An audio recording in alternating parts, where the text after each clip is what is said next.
think if, They can't hear us on Zoom.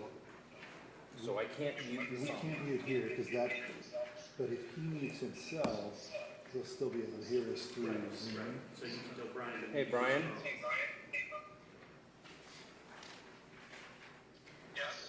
phone. Can you mute your phone?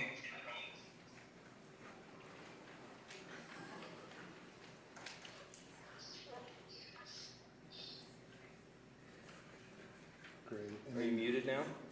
Yes. Perfect. Thank you, Brian. All right, we're good to go, Mr. Chair. All right. So when he talks, though, there's going to be feedback. when he, since he's muted on the phone, He can. he'll just need to turn the volume down on his phone. That's a little tricky, or move it away from the But computer. wait, can he talk on Zoom?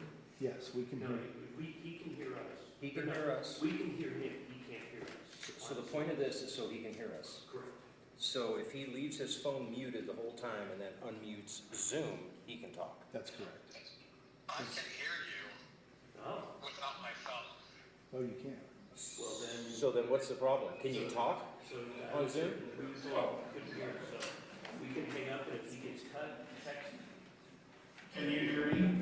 Yeah, loud and clear, Brian. If you can hear me, I have my phone muted and I'm just talking on Zoom. So, okay, so then if I hang up this phone, you can still hear us on Zoom? Yeah, I'm hearing it on Zoom right now. So hang it up. Turn it on. All right. Well, cell phone is done. If it cuts out, tell him to text me. Can you hear me? Yep. For, Can you hear us? I can hear you fine. Great. If there's a problem, text Jim.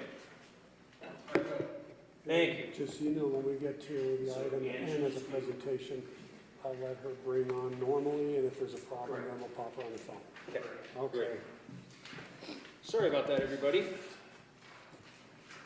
All right. As a reminder, please silence your mobile devices. We're going to get this meeting started.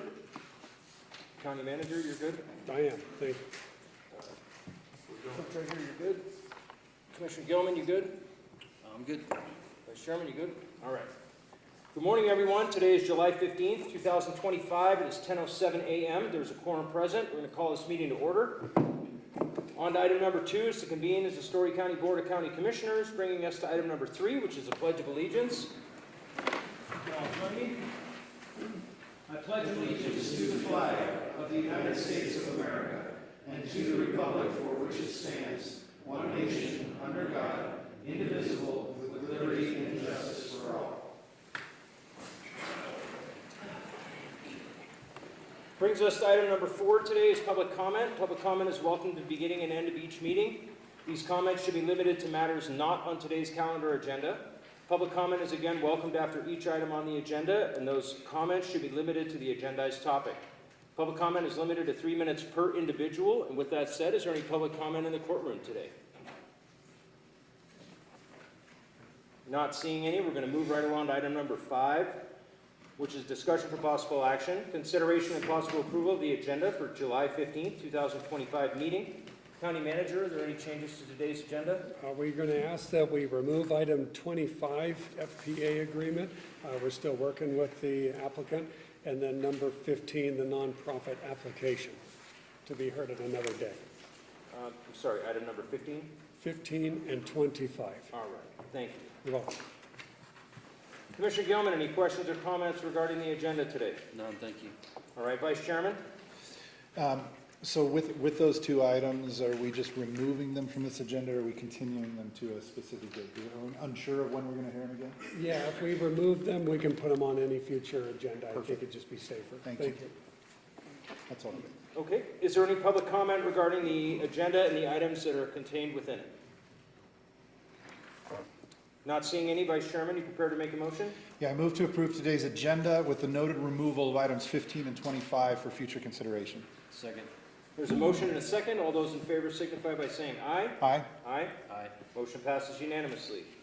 On to item number 6, discussion for possible action, consideration and possible approval of the minutes from the May 20, 2025 meeting. Commissioner Gilman, any questions or comments regarding those minutes? None, thank you. All right, Vice Chairman? No, I'm good, thanks. Okay, is there any public comment regarding those minutes? Not seeing any. Vice Chairman, you prepared to make a motion? Yeah, I move to approve the minutes from our May 20th, 2025 meeting as presented. Second. There's a motion and a second. All those in favor signify by saying aye. Aye. Aye. Aye. Motion passes unanimously. On to item number 7. This is discussion for possible action. Consideration and possible approval of the minutes from the June 3rd, 2025 meeting. Commissioner Gilman, questions or comments? None, thank you. All right, Vice Chairman? I'm good. Okay, how about public comment? Not seeing any. Vice Chairman, you prepared to make a motion? Yeah, I move to approve the minutes from our June 3rd, 2025 meeting as presented. Second. There's a motion and a second. All those in favor signify by saying aye. Aye. Aye. Aye. Motion passes unanimously. On to item number 8 is today's consent agenda. Commissioner Gilman, questions or comments on the consent agenda? None, thank you. Vice Chairman? I'm good. How about public comment? Not seeing any. Vice Chairman, you prepared to make a motion? Yeah, I move to approve today's consent agenda as presented. Second. There's a motion and a second. All those in favor signify by saying aye. Aye. Aye. Aye. Motion passes unanimously. On to item number 9. This is discussion only. No action, no public comment will be taken. These are committee and staff reports. Kick things off at the Sheriff's Office.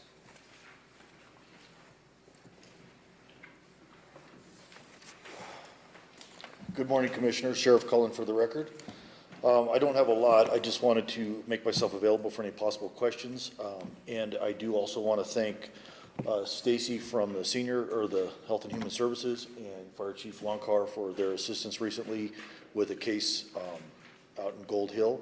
Also, along with thanking those folks, I'd like to thank Wild Horse Connection for their assistance in helping relocate a large number of animals. And I'm going to make myself available for any questions if you might have any. Thank you, Sheriff. Appreciate you and everybody else involved with that scenario, so much appreciated. Commissioner Gilman, you have any questions or comments for the Sheriff? Just appreciate you getting right on that, and thank you for that. Appreciate everybody who worked on that. Agreed. Vice Chairman? No, I'm good, thank you. All right, thank you, Sheriff. Moving right along to the Fire Protection District.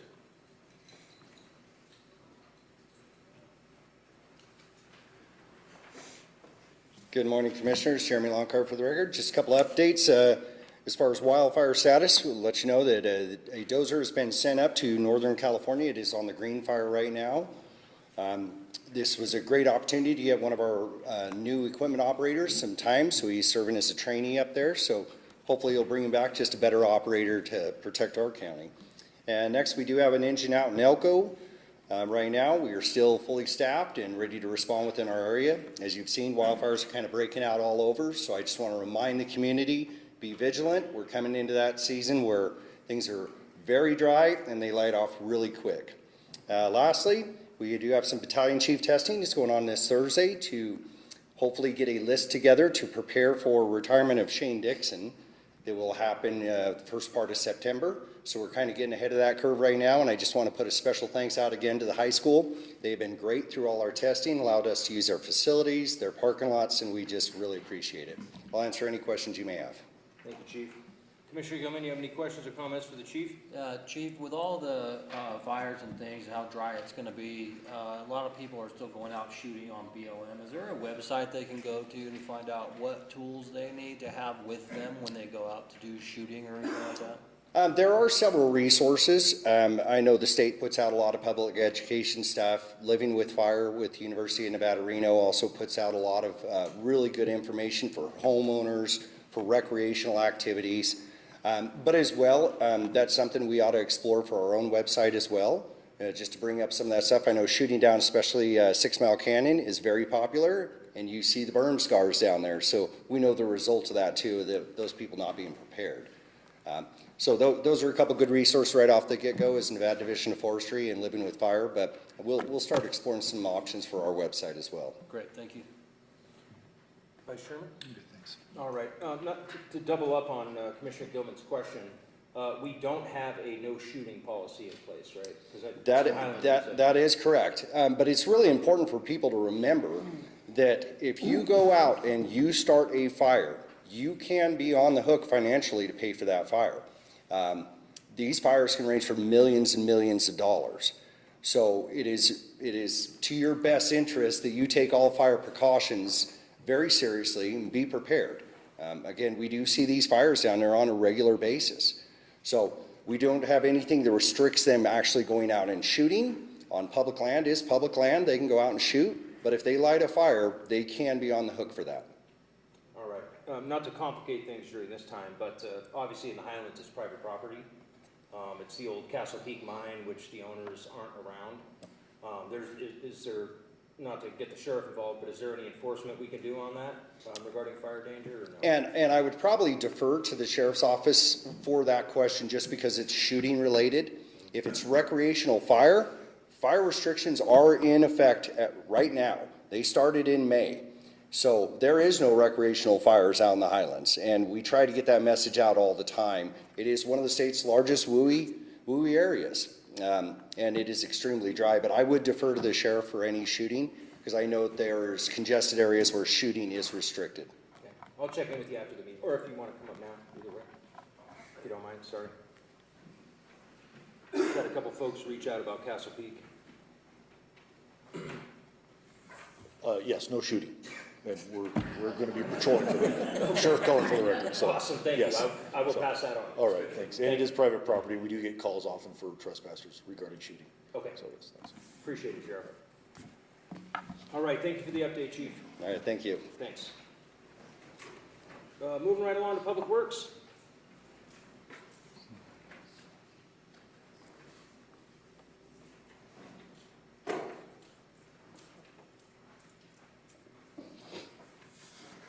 Morning, Chairman, Commissioners, Jason Worsbicky, Public Works Director. For the record, just quick update, as you guys saw coming in, B Street paving project's going hot and heavy right now. We're hoping to be done and completely from out in front of the courthouse by end of day Thursday, so it could be fully open for access on Friday. And we had a semi come up 6 Mile Canyon this morning with triples. Took out our hydrant and our signs, so we were down there fixing that issue. And the 6 Mile Canyon turnaround project will be starting here in a couple weeks down in Mark Twain. Thank you, Jason. Commissioner Gilman, do you have any questions or comments? Vice Chairman? No, I'm good. All right, appreciate it. Yeah. How about Operations and Projects Coordinator?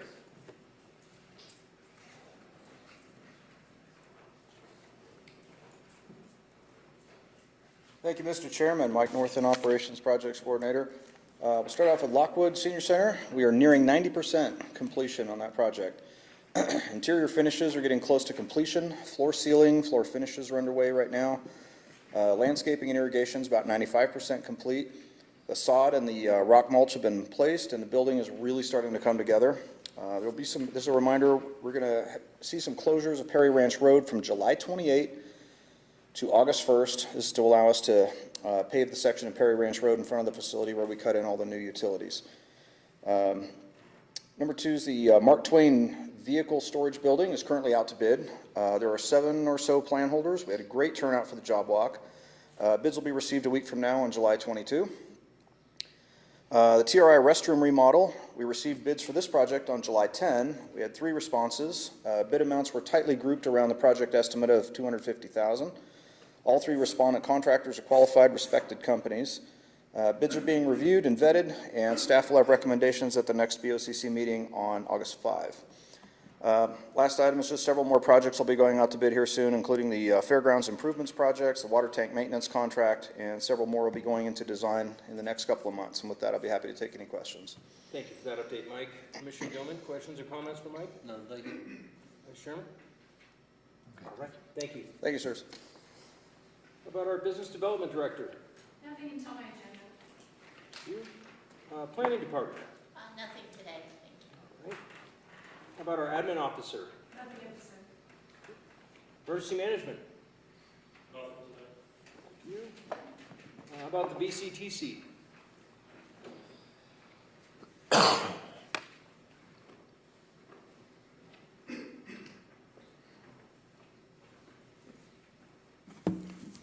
Good morning, Commissioners. Tom Tuttle, Director of Tourism, for the record. Just a few updates. One, we continue to receive quite a number of requests for familiarization tours. Those are the executives that make decisions to come into Virginia City to kind of learn about what we have to offer, mainly coming in from Mexico, Canada, Australia, New Zealand, and the European market is starting to grow a little bit. We had some exposure at the American Century Championship at Tahoe last weekend, I was invited by the Reno-Tahoe territory to attend and was able to talk to quite a number of our participants about Virginia City and what there was to offer here. Next time they come back, we hope to see them over here. We still see an increase in bus groups and particular interest to bring them up here. And we are preparing for the American Bus Association convention. It is a worldwide convention to be held in Reno in 2026. And we've got a number of tours that will be bringing those meeting planners and tour operators up here to Virginia City for it. A special thanks for the 4th of July. The fire department was phenomenal in getting us the opportunity to make sure that that went off, where most of the other towns in the area were shutting down because of the wind. The fire department was right here to make it all happen. The emergency management in helping to set up in preparation for movement of the traffic, and the sheriff's department for the smooth exiting of the town. I've never seen it work so well, so hats off to them and their crews for making the 4th of July really a special one this year. The parade viewing area there on C Street is working out quite well as far as the parade was concerned. We had 62 entries. We did have a flyover by the Fallon Naval Base, and we had a flyover by the Washoe County Raven groups. Also, the David John concert went off quite well. The fireworks did launch a little early, but when we got a weather window and the fire department said you could launch, I didn't even wait for them to finish the sentence, and I told them to go so that we could have the fireworks display. We got a very positive feedback from most of the public about the display this year. It seemed to operate quite well, so we were happy with it. Also, a special shout out and thank you to the Silverland Inn and Suites for allowing us the space down below. They donated the ability to use that space this year, and really part of the team to make it all happen, so special thank you there. Coming up, big discussion today is Hot August Nights, which will be on August 1st and 2nd. That's Friday and Saturday. C Street will be closed for classic car parking only. It will be a movement process that those cars that are coming will be able to park and then move down to an area and then be able to exit to go back to some other locations that'll be in Reno and Sparks. So we shall see a little more movement rather than just everybody coming, parking, and staying for the day, which will get exposure to more vehicles, possibly up to 1,000 in that movement. It's the first time that they've done it, so it's a whole new animal to kind of work with and see how it's going to operate along the way. We are going to try and alleviate some congestion by making B Street one-way southbound, D Street one-way northbound. I've been working with Public Works and Emergency Management of how to make that work and flow smoothly. It will be a work in progress, so we do expect a few little things that we're going to learn from. We'll also be having the traffic study to continue on during this time period to see if this is a feasible answer to some of our congestion problems that we have. Particularly with B Street being under construction, we want to be able to make sure that this movement goes super smoothly. I prepared a every door direct mailer, which I think you've got a copy of, that will be posted to the post office boxes on Thursday this week if everything's approved moving forward with it. It does define how to come and go. Everybody can access the post office this year by presenting this card to the entry. They will then be able to park in the back of the post office, retrieve their mail, and then drive slowly down through C Street to get back and forth. Leaving one of those problems that we've always had in the past about not being able to access the post office. So I think this is a great solution to make that work.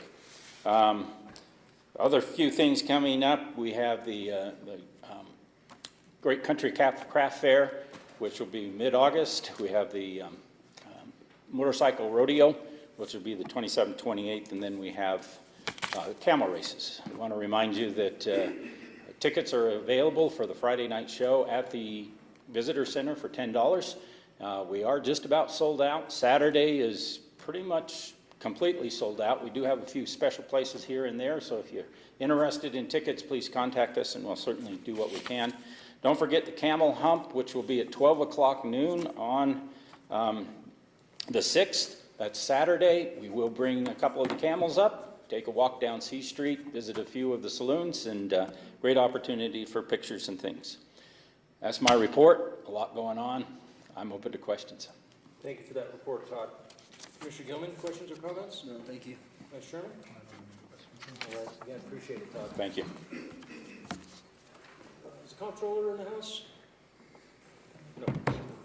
All right, how about our Health and Community Services Director?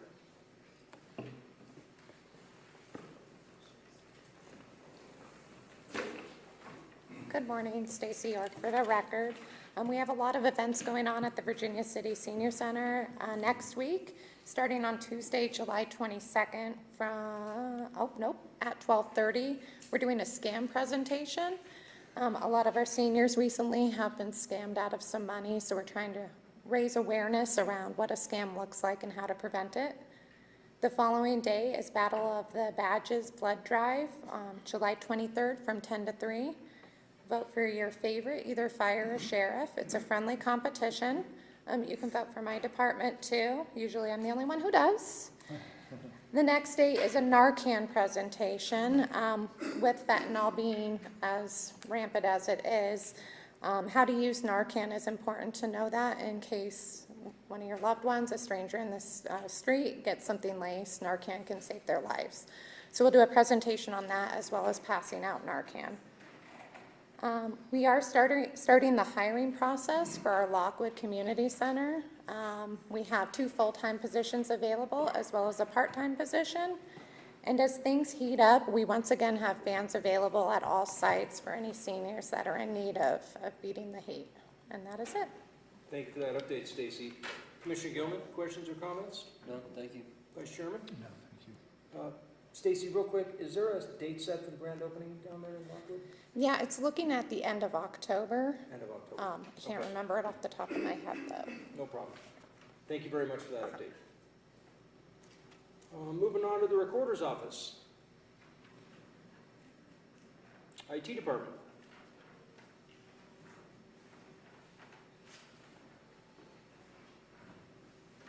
Good morning, Commissioners. James Dean, IT Director.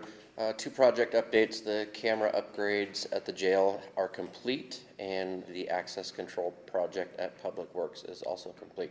That's all I have. Fantastic, James. Thank you. Commissioner Gilman, questions or comments for James? No, thank you. Vice Chairman? All right, appreciate the Thank you. update, James. How about Human Resources? That's always good. Community Development? Thank you, sir. How about our Public Relations Officer? No comments today, thank you. All right. How about the DA's office? Good morning, I do not have an update this morning. Thank you, Brian. County Manager? I have plenty on the agenda, so I'll refrain. Thank you. Fair enough. Clerk Treasurer's office? Thank you, Mr. Chair, Commissioners. Jim Hindle, Clerk and Treasurer. Just want to give a quick update that as we spoke at the last commission meeting, property tax bills will be going out at the end of this week. And so again, if residents don't get their property tax bill by the end of the month, please contact the office and we'll take care of that. The first payment for property taxes is August 18th. And so we anticipate that to be a very busy part of the month. Secondly, it has come through various avenues that there is some question about DMV services. So let me kind of clarify. We are not a regular or we are not an official DMV here in the clerk's office. We are a contract service for vehicle registration, simple titling. And we are offering that only to Storey County residents because the service itself it costs more to provide than what we get compensated for the actual transaction from the DMV. So Storey County residents pay for having the convenience of this service for Storey County. We know that that causes some consternation and some frustration by people who come up from out of the county. We're working with Julia in communications to try and make people aware why this is the situation. But we are trying to service our residents, our taxpayers first, because they do, as I have emphasized before, when we were offering it as an open service, over 75% of the total activity were people from outside the county, and our residents who are paying for this service were waiting many times more than an hour in order to get through. So we're trying to serve the residents of Storey County first, and if we can open it up, we will, but right now, as you can see out in the lobby, it's usually pretty busy. Thank you for that update, Jim. Commissioner Gilman, questions or comments for Jim? Thank you. Mr. Chairman? All right, appreciate it. Is there anybody in the courtroom that would like to give an update that I did not call on? Please.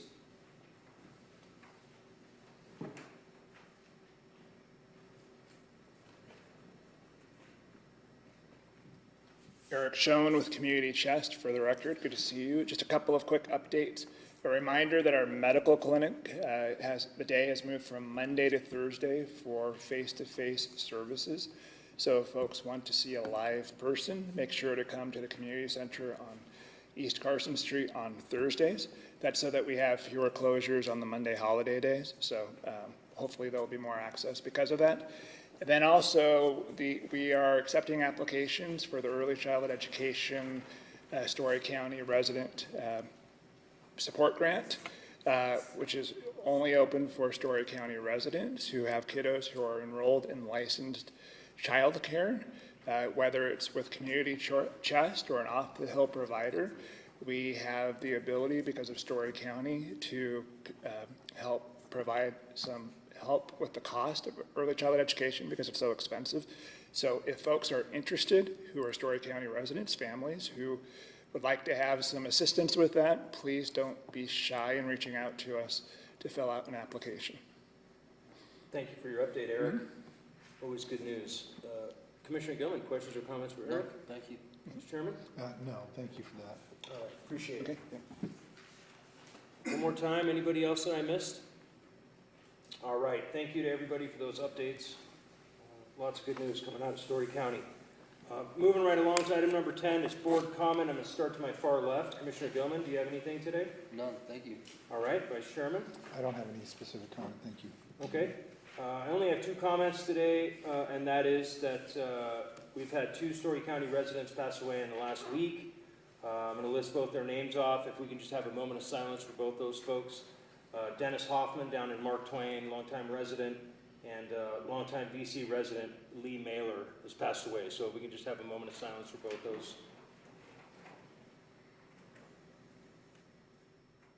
Thank you. Moving right along to item number 11, which is discussion for possible action. Presentation by the Nevada Rural Housing Authority about rural affordable home purchase programs, and discussion and consideration for approval of resolution number 2025-786, providing for the transfer of Storey County's 2025 private activity bond volume cap to the NRHA for the purpose of providing first-time homebuyer down payment and other affordable housing assistance and other related matters. Good morning, Lisa Massell, Storey County Administration Officer, for the record. I have a presentation from Mr. Sean Huser by the Nevada Rural Housing Authority, and I will let him take it away. Thank you, Mr. Chair and members of the Commission. Grateful to be here with you in Storey County this morning. For the record, my name is Sean Huser, Director of Finance for Nevada Rural Housing. We're here today to talk about the county's unused private activity bond cap. For more than 50 years, Nevada Rural Housing has been assisting rural Nevadans in finding affordable housing opportunities. During that time, we've assisted over 11,000 home buyers. We've helped to gain access to $2.5 billion in mortgage lending, $47 million in home buyer tax savings, and assist 1,300 renters annually. In addition, we've been a part of $169 million worth of investment in affordable housing development. Now, our success is driven by collaboration with Storey County. Through the years, Storey County has helped to provide over $3 million in private activity bond cap towards our programs, which has helped us to help rural Nevadans.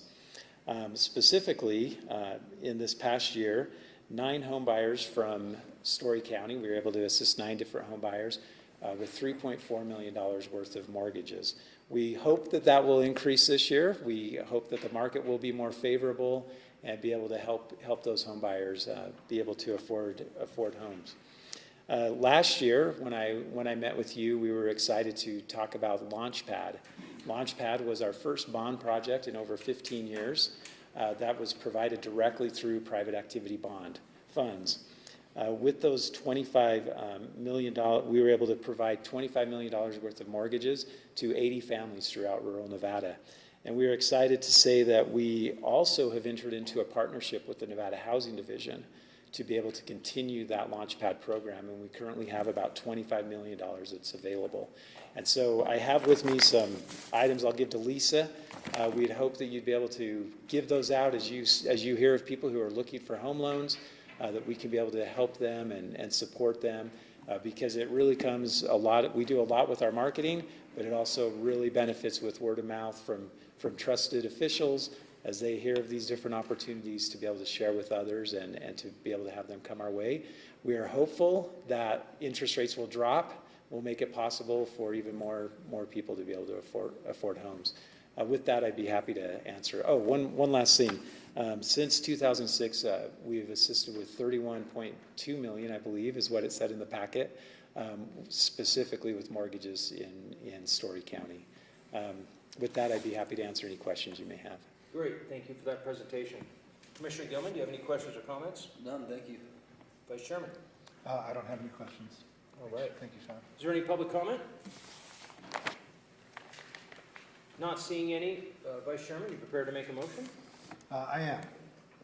Commissioner Mitchell moved to approve resolution number 2025-786, providing for the transfer of Storey County's 2025 private activity bond volume cap to the Nevada Rural Housing Authority for the purpose of providing first-time homebuyer down payment and other affordable housing assistance and other related matters. Second. There's a motion and a second. All those in favor signify by saying aye. Aye. Aye. Aye. Motion passes unanimously. Thank you for taking the time to come up. Moving right along to item number 12. This is discussion for possible action, consideration and possible approval, authorizing the county manager to approve and sign a contract between Storey County and Silver State Government Relations for lobbying and government affairs services from July 1st, 2025 to June 30, 2026, in the amount of $10,000 per month. Good morning again, Lisa Massell, Storey County Admin Officer for the record. This is just to approve the prior contract that we had before, the dates changing, in the amount of $10,000 per month. We did add, there are two updates on the attachment of the scope of work. One was to consult with the county on matters pertaining to the Marlette water system and the state of Nevada and other agencies, and additionally to provide quarterly interim legislative updates to the county. Those are the only other changes. And please. Thank you. Thank you. Commissioners Austin Osborne for the record, and I believe that Mr. Adler would like to speak as well. I just want to make a point that during the interim session, the last contract, that Will and his team, lobbying is not just going and visiting with people and making things happen like sometimes it is during the legislative session, which is one piece of the pie chart. But Will and his team were instrumental in helping us actually draft and structure Senate Bill 69. They were instrumental in keeping an eye on things that are going on down south in the governor's office and otherwise, and always actively building something for us throughout the entire legislative session. I don't think you ever take a break. Alex apparently is taking a very small break, well earned, and I hope he enjoys it thoroughly. But this firm has been really helpful for us, and not only just getting through the normal motions of lobbying, but really the backbone of what we are today with all the bills and the preparations that we've done throughout the year. So thank you, Will, and your team, and thank you, Lisa, for presenting this. Hello, Will Adler for the record, and I'm the founder and principal of Silver State Government Relations. It is the honor of our lives to represent Storey County in all ways, and like you said, it takes a lot to sort of bring out the full emphasis of a county, and you guys are one of the most unique counties in America. I can say that easily. And in addition to some of the scope of work increases, I think we should focus on a few things in the interim this year, just to put that on the record, that Highway 80 is becoming a more active project. Speaking with Cortez Masto staff, they have actually re-secured the funding, and it looks like they're going forth and going to go spend those dollars. That comes with other questions about Are the lands bills going to go through? Are we going to have a La Posada corridor? All that is kind of up in the air, but federally it seems like the idea is to move faster and get more done in these next year and a half before anything could happen in the midterms. So speaking to Amday and his team, they're pretty confident some land, change out will happen, but we should keep that into our sort of scope of view this interim. And then we should look at regional issues like the border between Lyon and Storey County and or Washoe County again, because speaking with Caden and some other representatives of Washoe County, there's still an appetite to even clean up that border or even the Lyon County one. So a few things we'd be working on, but emphasis on Marlette Lake seems prudent because there's been a lot of conversations about that water and its total usage and or capacity to be used elsewhere, which we always want to kind of track and make sure, it stays where it needs to go. So thank you all for having me up, and if there's any questions, please let me have them. Thank you, Will. Commissioner Gilman, questions or comments? None, thank you. Vice Chairman? Will, I just want to thank you and the team for your work this last session, and I think we've already talked about it, but also kind of a proactive approach to how to apply the new abatement legislation. You really helped us craft some quality legislation there.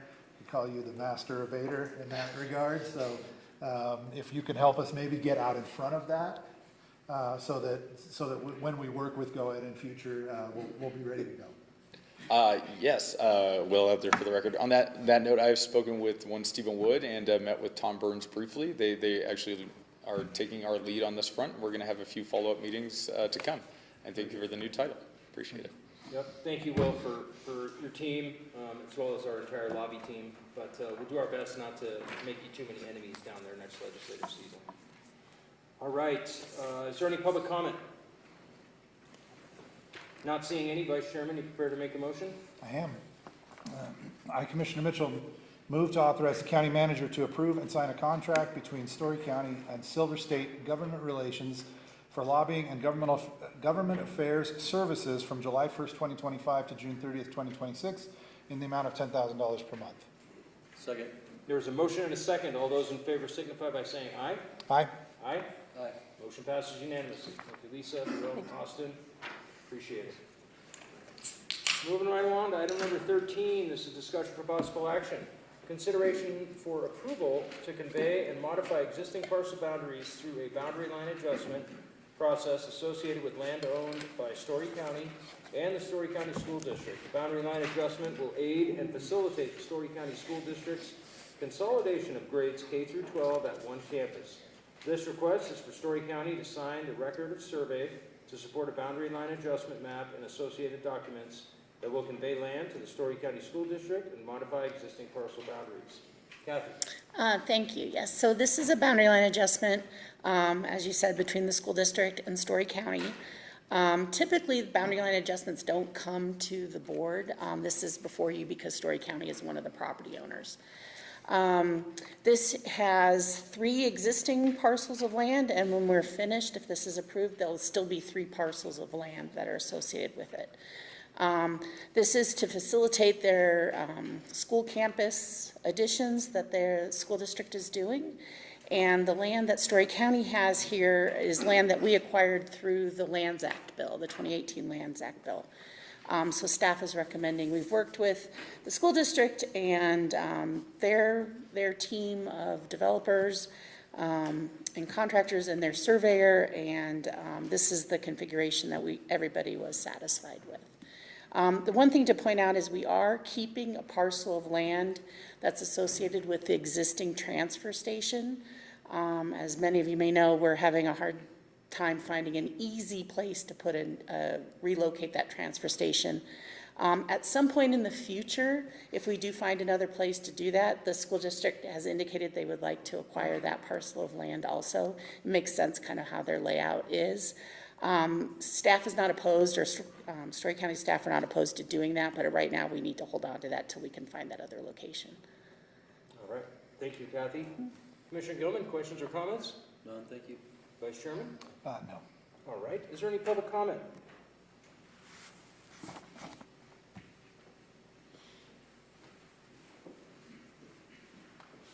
Good morning, Commissioners. My name is Joe Gardner. For the record, I'm Superintendent of Storey County School District. I just want to take a quick moment and thank all three of you for supporting the school district in this venture to build a new school. It is going to be amazing for our community and our kids for a long time to come. I especially appreciate the support on this boundary line adjustment. We had some panic moments several months ago when we realized we were short some land that we needed, so thank you for your work on this project. I also want to thank Austin Osborne and his work with us and made this happen really quickly, as well as Jan Seddon, Kathy Canfield, obviously carried at the lion's share of this work, and District Attorney Ann Langer's office as well. So thank you to all of the county staff that made this happen. Thank you, I appreciate that. Is there any other public comment?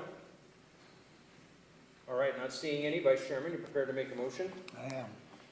In accordance with the recommendation by staff, I, Commissioner Mitchell, hereby move to convey and modify existing parcel boundaries through a boundary line adjustment process associated with land owned by Storey County and the Storey County School District. This action is for Storey County to sign the record of survey to support a boundary line adjustment map and associated documents that will convey land to the Storey County School District and modify existing parcel boundaries. Second. There is a motion and a second. All those in favor signify by saying aye. Aye. Aye. Aye. Motion passes unanimously. Thank you, Kathy.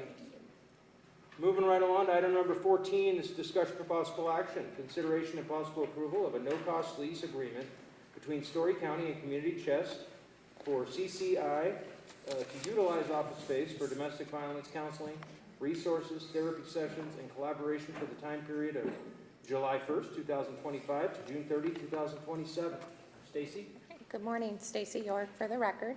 Exhibit A wasn't originally included in your packet. I passed it out before the meeting, as well as left copies on the back table for anybody who's interested in that. This lease allows Community Chest employees to co-locate with Health and Community Services staff and volunteers. They'll provide resources, domestic violence resources, as well as therapy to Storey County residents. This doesn't only just benefit our residents, it benefits all the staff and works on a collaboration. I'll take any questions. Thank you, Stacy. Commissioner Gilman, do you have any questions or comments? None, thank you. Vice Chairman?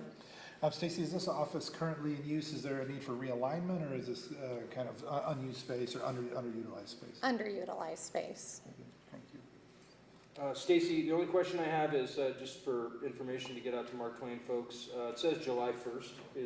Are they able to receive services now? Correct, yes. Okay, thank you very much. Is there any public comment? Not seeing any. Vice Chairman, you prepared to make a motion? Yeah, Commissioner Mitchell, move to approve the no-cost lease agreement between Storey County and Community Chest, CCI, to utilize office space for domestic violence counseling, resources, therapy sessions, and collaboration for the time period of July 1st, 2025 through June 30th, 2027. Second. There's a motion and a second. All those in favor signify by saying aye. Aye. Aye. Aye. Motion passes unanimously. Thank you, Stacy. Moving right along to item number 16, which is discussion for possible action, consideration and possible approval of the fiscal year 26 through 27 building restoration program application form. Sarah? Sarah Sturts for the record. So I'm seeking approval for the updated FY 26-27 Storey County Building Restoration Fund application form and the program guidelines. So eligible applicants must be federally registered 501c3 nonprofit organizations whose mission focuses on the restoration and interpretation of historic sites and to operate within Storey County owned buildings or properties. So this is a cost reimbursement program, so funds are dispersed only after eligible expenses are incurred. And this year, we are requesting a 5-year capital improvement plan with building restoration requests. This will support the county's strategic planning and then responsible stewardship and long-term sustainabilities of these buildings and sites. And applications are due by 4 p.m. on Friday, December 19th. That is all I have. Great, thank you, Sarah. Commissioner Gilman, questions or comments? None, thank you. All right, Vice Chairman? I don't have any questions. All right, how about public comment? Not seeing any. Vice Chairman, you prepared to make a motion? Yeah, I, Commissioner Mitchell, move to approve the fiscal year 26-27 building restoration program application. Second. There is a motion and a second. All those in favor signify by saying aye. Aye. Aye. Aye. Motion passes unanimously. Thank you again, Sarah. On to item number 17 is discussion only, no action, no public comment will be taken. Presentation by Laura Mather on current business and employment statistics throughout the county. Good morning, Laura Mather for the record. Good morning. Can I step away from the mic so I can see what? I'm gonna have it. Okay, thank you, I can see.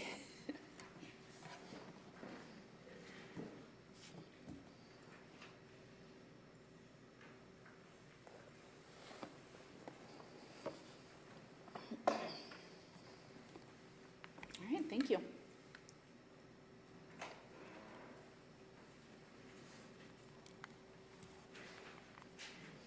All right, good morning, Laura Mather for the record. I wanted to give a update on all things business development, meaning square footage, business licenses, and employee counts within the county.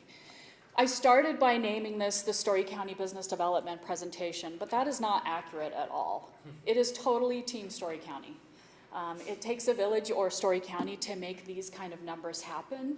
And so it's a huge kudos to everybody that is involved, particularly community development, planning, the sheriff's department, the fire department. You know, really everybody is involved in in these numbers. And so I wanted to make sure everybody's counted in this.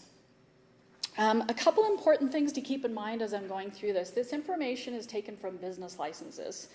So these are current business licenses that have been currently put through the system.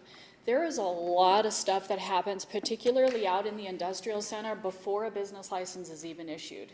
So there's a lot of square footage going on, a lot of businesses going on that aren't included in this because they haven't gotten to the point where they're applying for their business licenses.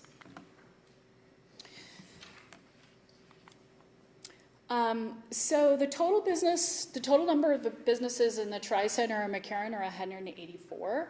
This is a breakdown of the different types of business licenses that we track them under. Square footage, over 27 million square feet. And again, that's just what the business licenses are. That's not what's going on out there before the business licenses are even applied for. And again, that's broken down by the different types of businesses that we track the business licenses under. I'm standing in front of people. And if you have any questions as I'm going, please stop me or need me to slow down or anything. I'm happy to answer any questions. Here's the total number of employees in the Tri-Center and McCarran area, again, broken down by contractor. What this does not include is out-of-county business licenses. It does not include those employees that are coming in based on an out-of-county business license. Here's the top 10 employers by employee count.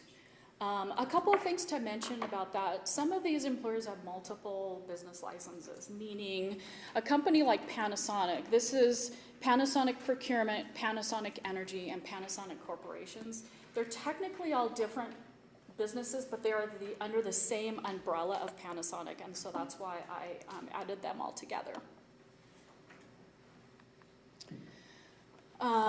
Here's the businesses by square footage. Doesn't surprise you that it's really similar to the number of employees that they have.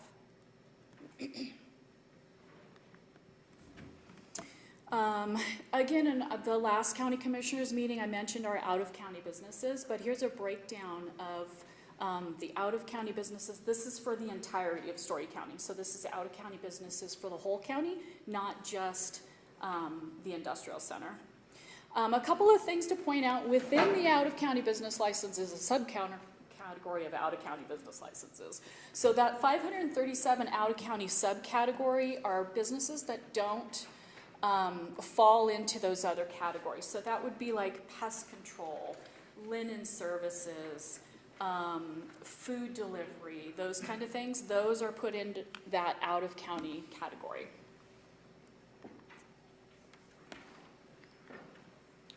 And Do you need to click back on it so she can click back on the presentation?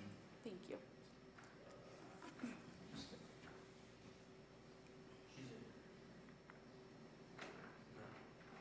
So Laura has lost control because you let her. It should be back. There we go. I thought these pie charts were just really interesting when it comes to the out-of-county business licenses and the Tri-Center business licenses.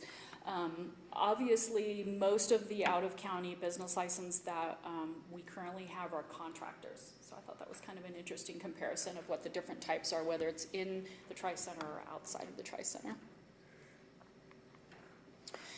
Okay.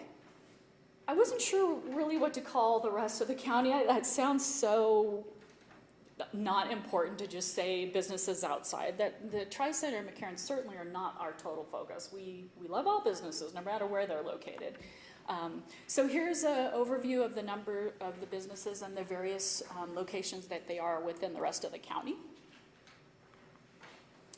The number of employees outside of the Tri-Center and McCarran, that does not include Storey County employees or school district employees.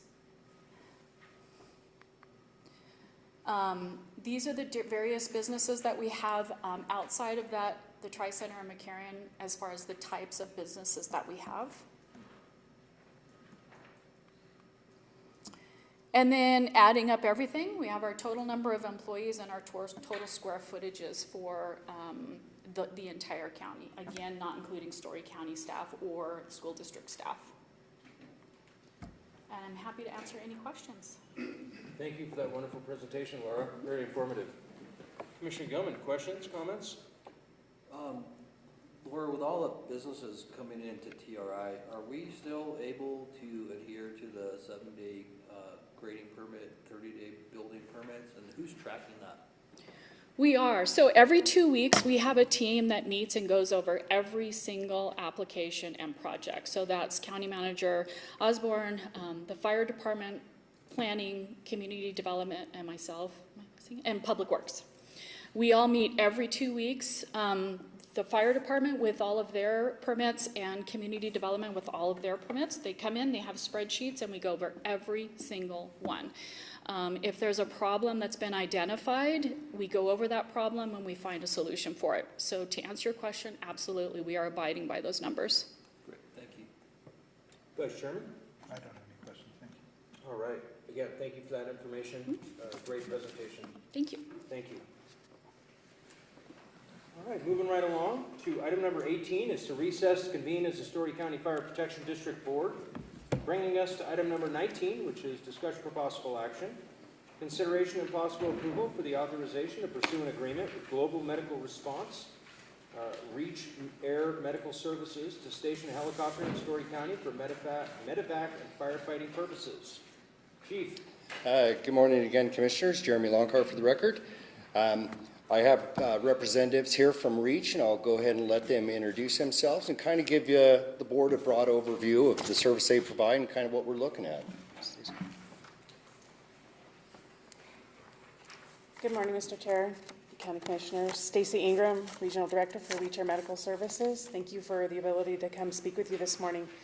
Reach Air Medical Services has been in business since the 1990s, serving Northern Nevada in a medevac capacity. We have recently acquired an additional helicopter that we are dual purposing for both medevac as well as fire suppression.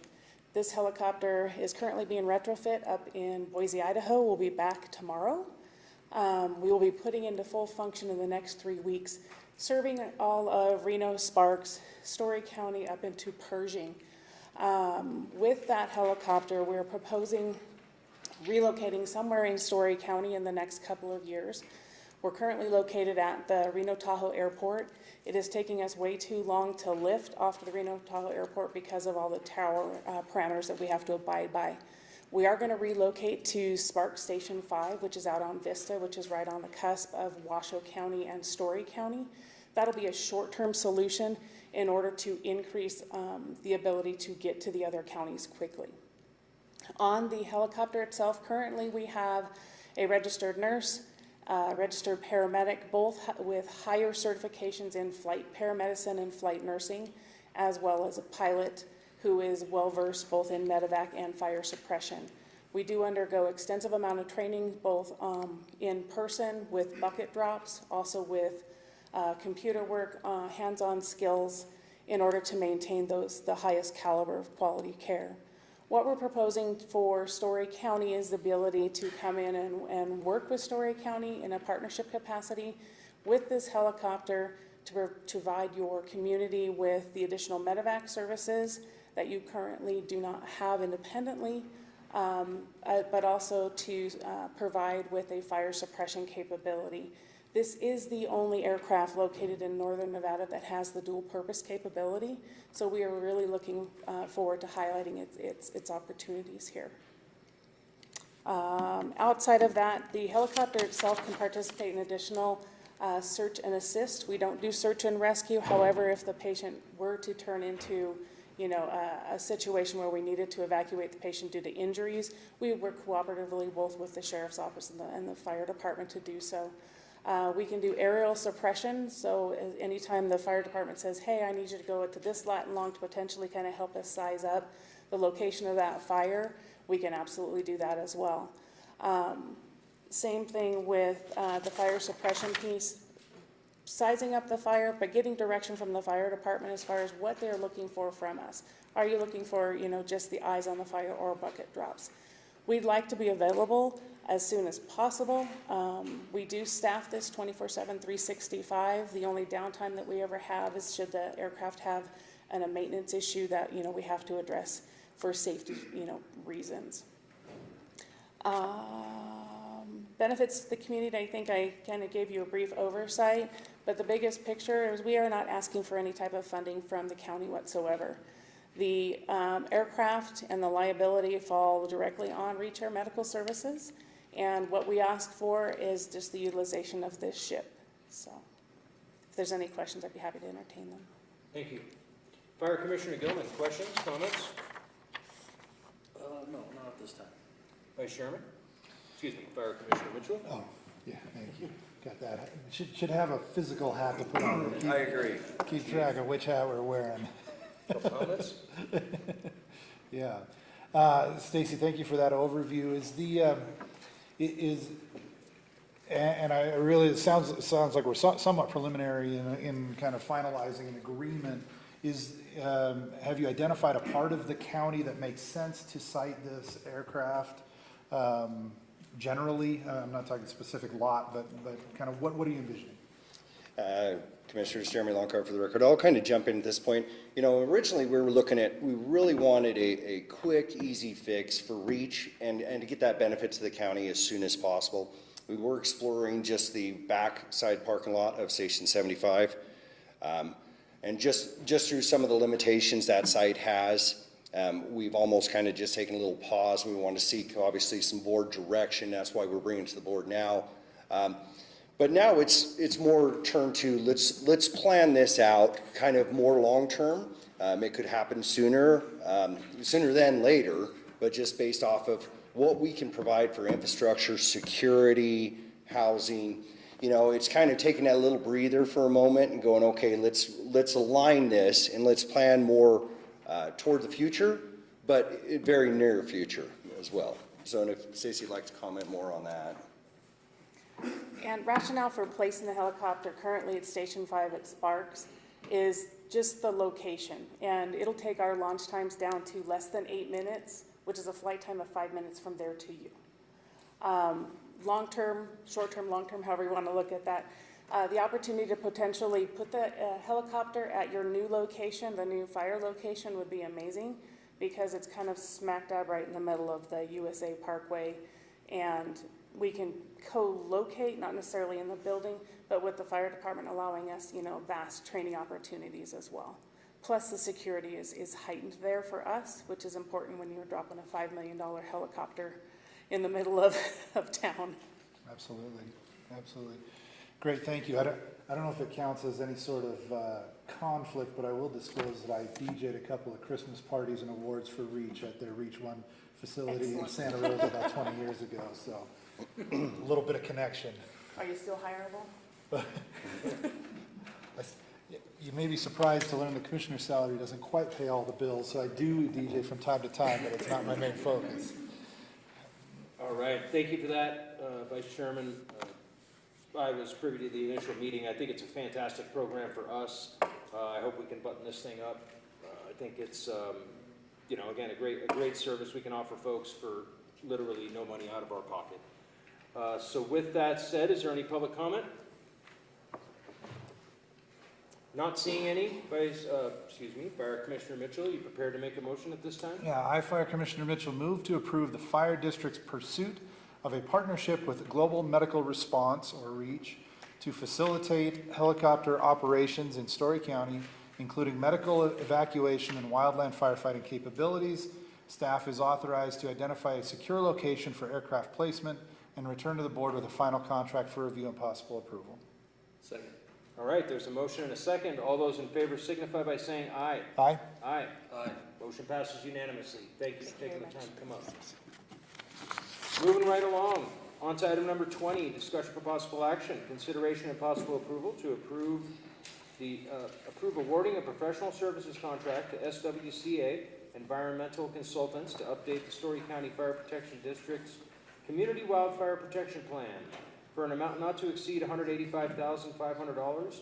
This project is fully funded through a subaward from the Nevada Division of Forestry under the Community Wildlife Defense Grant Program. Chief. Yes, Commissioners, Jeremy Lonkar again for the record. So this was a grant that we were awarded. It was a sub-grant through the state of Nevada. We did go out to RFQ to secure a company, a consulting company, that can take that evaluation to the county, prepare it into a document.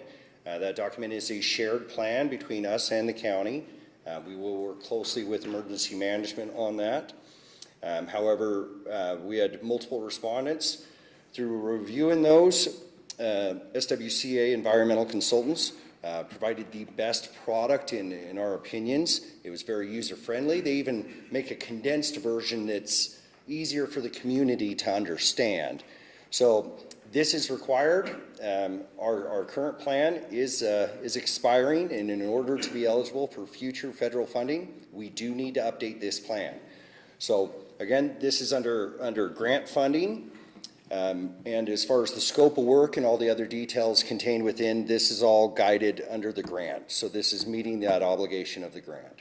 So with your approval, we'd just like to go ahead and award that to SWCA and get moving on this and hopefully get it done. It looks like time frame is probably going to be right around 18 months for total completion. All right, thank you, Chief. Fire Commissioner Gilman, questions, comments? None, thank you. Fire Commissioner Mitchell. I'm good, thanks. All right, is there any public comment? Not seeing any. Fire Commissioner Mitchell, you prepared to make a motion? I, Fire Commissioner Mitchell, move to approve an award for professional services to SWCA Environmental Consultants for the purpose of updating the Storey County Fire Protection District's Community Wildfire Protection Plan in an amount not to exceed $185,500 and to be paid using subaward funding received through the Nevada Division of Forestry under the Community Wildfire Defense Grant. Second. There's a motion and a second. All those in favor signify by saying aye. Aye. Aye. Aye. Motion passes unanimously. On to item number 21, this is discussion for possible action. Consideration and possible approval for direction to staff regarding the selection process for the position of Fire Chief, bless you, including whether to present a limited number of finalists to the Board of Fire Commissioners for direct interview or to bring forward a single candidate recommendation for appointment. Chief. Yes, Jeremy Lonkar for the record. So we have posted the position for Fire Chief, in which we received 21 applicants. Now that we've got those applicants, it's important because this is an appointed position to get the board direction on how we want to proceed with this Fire Chief recruitment. There's a couple of ways that I kind of presented within the title, and I'd really like to just interact with the board here to get your desires and your opinions on how we should pursue this. Obviously, we can bring them in here. You can interview them yourselves. We can select maybe a member from the board with select county members as well as adjoining fire district members and kind of compose a board to review them and submit a name. This is really where we can talk about how we want to proceed with this hiring process. So I'll open it up to any questions, comments, and we'll figure out a way to move forward. Thank you, Chief. I'm going to jump in here first. I've been through a few of these in my 6 years being up here, and as far as I'm concerned, I really do prefer that staff takes care of the interview process, and then essentially they would make a final recommendation of one person to the board. It's worked fairly well for us. My concern is that a public interview process like this, one, I don't think gives us the opportunity to really get to know the candidate. You know, it's definitely not as intimate as a normal job interview, so I would definitely push for staff selecting one candidate and bringing it to the fire board for approval. With that, Fire Commissioner Gilman, do you have any questions or comments? No, I agree with you, and I agree with your stance and take on that. Thank you, sir. Fire Commissioner Mitchell, questions or comments? Yeah, I mean, my initial impulse was let's make it as public and awkward as possible. But that's exactly what it often ends up being if it's a fully public process. I think that, you know, appointing a member of this board to work with other people who have either a vested interest or a special knowledge or information about the field would probably serve us well in that process, and then to come with a recommendation. Thank you very much, Fire Commissioner Mitchell. And last thing, not it. Not it. Fair enough. Well, and Commissioners, I agree with all the statements that were made by the board here. I think that is the best approach.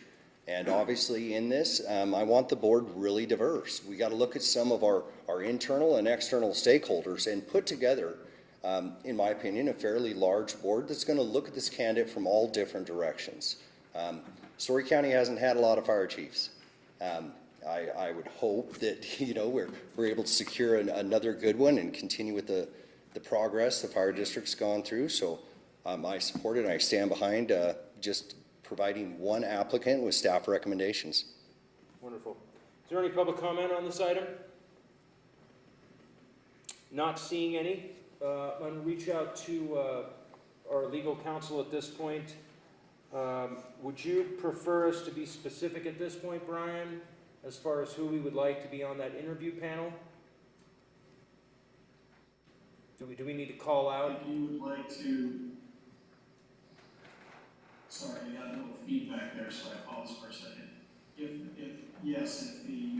board wants to specify either the specific areas to be represented, the specific person, yes, you should be specific at this time. Otherwise, you can lead the creation of the board. You can do that whole or in part, meaning it should be 5 people and you want 3 to be this, this, and this. Or you can say that you want at least one person from this area, and you can give discretion to the staff to pick those people. All right, thank you for that, Brian. Vice Chairman, you're going to be making that motion. Are you comfortable? My suggestion would be that we just request that there is one person on that interview panel from the Board of Fire Commissioners, and then either leave that decision up to the fire chief to make the call on who else is going to be on there. Yeah, that sounds good to me. Okay, well, when you're ready with the motion.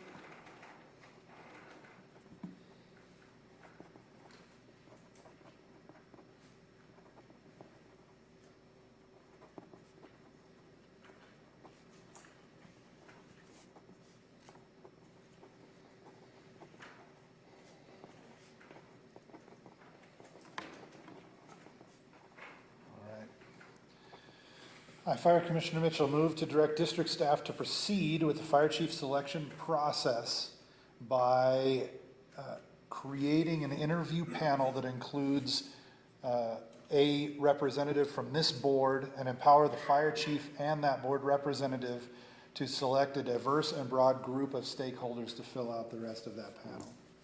Second. There's a motion and a second. All those in favor signify by saying aye. Aye. Aye. Aye. Motion passes unanimously. Thank you, Chief. All right, we're on to item number 22, which is to recess to reconvene as the Storey County Board of County Commissioners, bringing us to item number 23, which is discussion for possible action. Discussion and possible action on the selection of a process, appointment, or election through which to fill the future vacant Storey County Justice of the Peace position. Before we continue, my fellow board members, I hold a possible pecuniary interest in this matter, therefore I'm going to recuse myself from this item.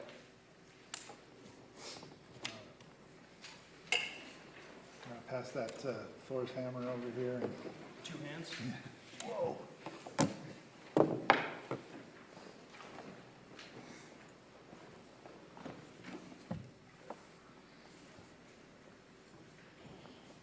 All right, thank you. And with that, I will turn it over to District Attorney Langer to give us some background on this item, if that's all right. Thank you. Brian and I have both been working diligently on this particular item. So I'm going to have him start with some of the basics, and I'm going to chime in here and there. All right, good morning, Commissioners. Brian Brown, Deputy District Attorney for the record. As the board is aware, the county has received a notice of intent to retire from Judge Harrington, her position of Justice of the Peace. The retirement is to be effective in November of this coming year. November 1st of this year. Okay. I mean, we have the specific date. Okay, November 1st of Yeah. 25. So we're at the very beginning stage of the process that we need to make the board needs to make a very narrow decision today. And that's whether or not how they want to proceed in replacing Judge Harrington or filling Judge Harrington's position. The statutory requirements under NRS 245.170 and NRS 4150 mandates that the board will follow one of 2 different processes. One process is to call and hold a special election, and the other process is to appoint a person to fill that role. If the commission would choose to use the special election process, you would direct staff to commence the proceedings to do that. Staff would then draft a resolution creating the special election and work with the state of Nevada in creating all the requirements and filling all the requirements of the special election. That special election is completely different than the general election that's coming up at the end of the year, or in 2026, excuse me. It would be a standalone election, and although we don't have an exact cost, and maybe Mr. Hindle could offer a general opinion, it would be a substantial cost, or the cost associated with producing the ballots and doing the election for that position. The other position, or the other method that the board may choose is by an appointment process. And the appointment process is very fluid. It invokes the board's reasonableness decision-making process to see how they're going to go about doing that. The appointment process would involve several potential steps, and if the board wants to go through the appointment process, what would happen at that point is staff would put together a recommended form application for the people interested in the position to fill out. We would create an interview panel, as you were discussing under the last item, or a recommended interview panel, and a process for the selection of that particular person. It's important for me to point out that the statutory process for appointment allows for a lot of flexibility and fluidity, so you can address the issue as circumstances will change moving forward. As you're aware, and as Ms. Langer has stated, that the effective resignation date is November 1st, and the board will have lots of decisions moving forward, or lots of new information coming forward as people start applying in January of 2026 for that position. So at this stage, the determination for you right now is to say whether or not you want to go through an appointment process, have staff create that general process for you to present for approval at a different meeting, or you want staff to proceed towards a special election. And one of the things to bring up at this point is that one of the things as Mr. Brown has so eloquently set forth the 2 different processes, the appointment process is not necessarily tied to an event. And one of the things that we have been looking into as a county, as a method to bridge the gap. Judge Harrington has, well, she's graciously and would like to come back on November 2nd and be the person that actually runs the office, the Justice of the Peace office during this time frame when the board has not brought a group of people or the appointment process back to the board. So it's an interesting process in that her being a senior judge, she's one of the few groups that is exempt from having to wait 90 days to take an office after she starts, or take a position after she starts collecting PERS. So she can actually start on November 2nd. She has already started the process of filling out the senior paperwork to start on November 2nd, if that is something that the board would be interested in looking at prior to making an immediate appointment at this time. As Mr. Brown has pointed out, that with the appointment process, the people that would be filing for office, because it is a judicial race, would be in the first 2 weeks in January. So the fact that she is retiring November 1st, that there would be one step there that the people running for office would be filing at that time. And one of the things that we would be doing with the criminal aspects, for a job, and the sheriff is here to be able to corroborate this, the type of crime that we've had recently has included very significant types of crimes. So one of the things that we would be doing as far as the criminal part of the case, which would include the middle of the night search warrants, the Sundays where we hold detention hearings, that this person, that you could use different people. So the judge, Harrington, would be in charge of securing senior judges when we need them for court, for prelims, for trials. So all that would be taken care of too. And frankly, being the prosecutor for the last 11.5 years, I can tell you that the Justice of the Peace, I know that a lot of people probably don't understand how things have changed in Storey County to the amount of crime, the type of crime. And with that being said, that because of our population, there's always going to only be one Justice of Peace. So the fact that we would be bringing in senior judges to do these cases really gives the county a chance of a continuity during this process to be able to have a secondary senior judge that is going to,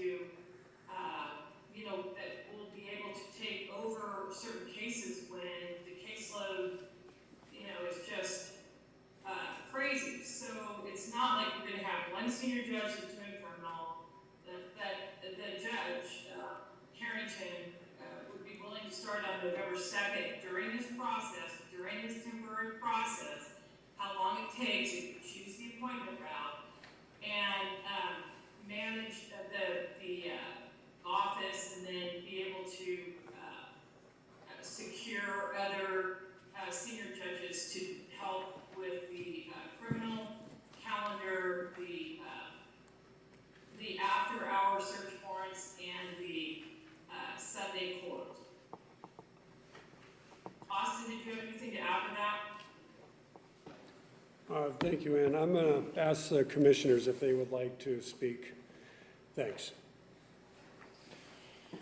Commissioner Goodman, do you have any specific questions or comments at this time? Just that this seems pretty complicated, but I don't think holding a special, let me think about this. Holding a special election, I don't think is the right thing to do. I think trying to make it as easy on the county as possible is probably the best thing to do. But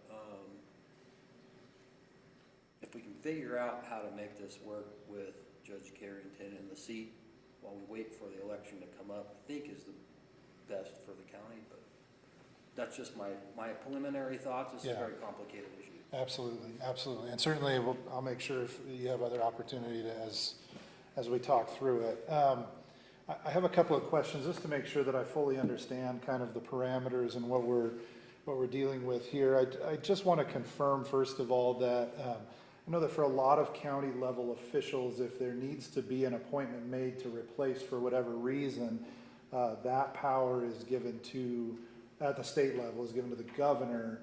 But if I understand correctly, the justice of the peace is a little bit different in that falls specifically to this board. Am I correct in that understanding? Yes, you are correct. It is your responsibility. Yes. Okay, very good, thank you. My second question, I share Commissioner Gilman's concern about the complication, the cost, and the potential burden on staff of running a special election.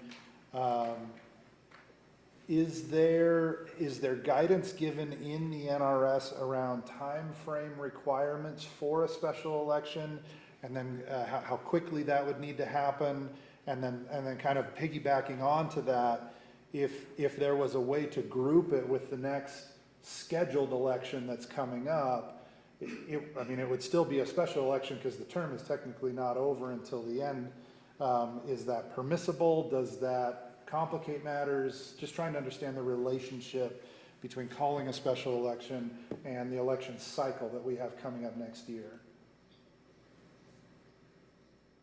I think the biggest difference, and Brian chime in on this, I think the biggest difference is that with a special election, you have to have a completely different ballot, and it would not, a completely different ballot, a completely different election.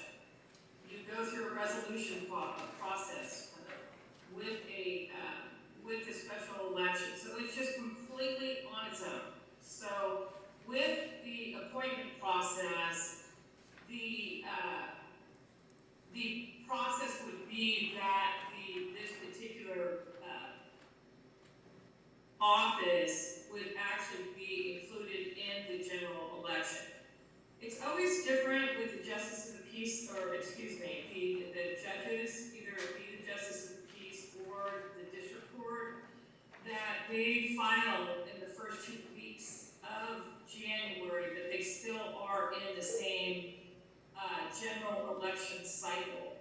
One of the things that would happen in both of them, if Brian makes sure that I have this one right, is that when the election, if it were the general election that was followed, and the special election would actually finish out Judge Harrington's term, which, if it's next year sometime, would be I guess it'd be it'd be the rest of her term, which would be the 4-year, but they actually, it only ends up being 3 years once they're elected. Correct, Brian? I believe it's a 6-year term. Yeah, so if, in this instance, Judge Harrington's terms expires in January of 2029.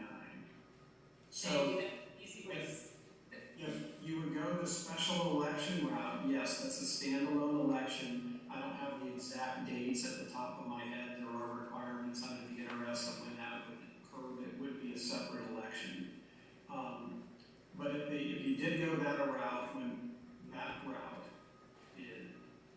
that person would then, if they were elected in a special election, that person would serve the full remainder of Judge Harrington's term until 2029. If you don't go that route and you go the person that you appoint would serve until the results of the next biennial election, which is in 2026. And so whoever you appoint prior to that election may run, may win, and then would continue to serve the remainder of Judge Harrington's term. But the person that you're appointed, the appointment only lasts through the next biennial election, so the people will have the say after that time, if that makes sense to you. And so the processes from special election are separate, and there will be an election if you go through the appointment process in the 2026 election, and that person elected in that round would start serving in January of 2027.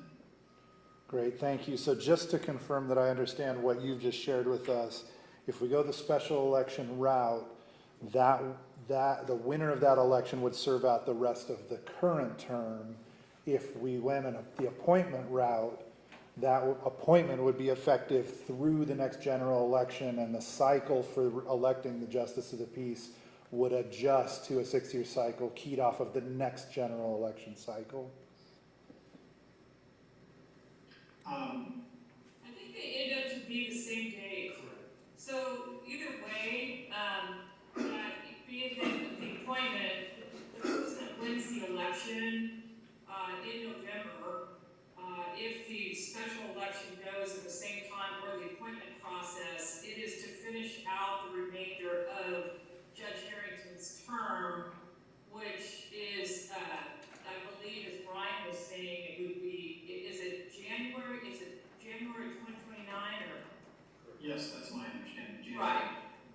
So either process, they finish out the judge's remaining term. She's already served December 31st, she will, or January 6th, when we're sworn in, that would be 2 years. So the rest of it from there, either the appointment process or the election process, when you're talking about the person actually being elected, both processes will end up in November,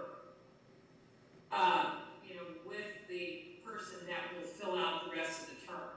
It's just depending on if a special election takes place. What is the dates on that, Brian? If they have a special election, is it shorter? Is what shorter? The time frame, like if there was a special election that started, would it still end up in November? It could be earlier than that. Okay. And I'm sorry for belaboring this. I just want to make absolutely clear that I understand what so I could be wrong, but I thought I heard Brian saying that if we appointed someone, then that would run through until the next general election. But if I misunderstood that, and instead it goes till the general election that represents the end of the current term, that's where I'm confused, because we have a general election in 2026, we have another in 2028, and I'm confused as to whether both routes lead to someone filling out the rest of the current term, or if one of them allows us to then, if it comes back up at the 2026 election cycle. So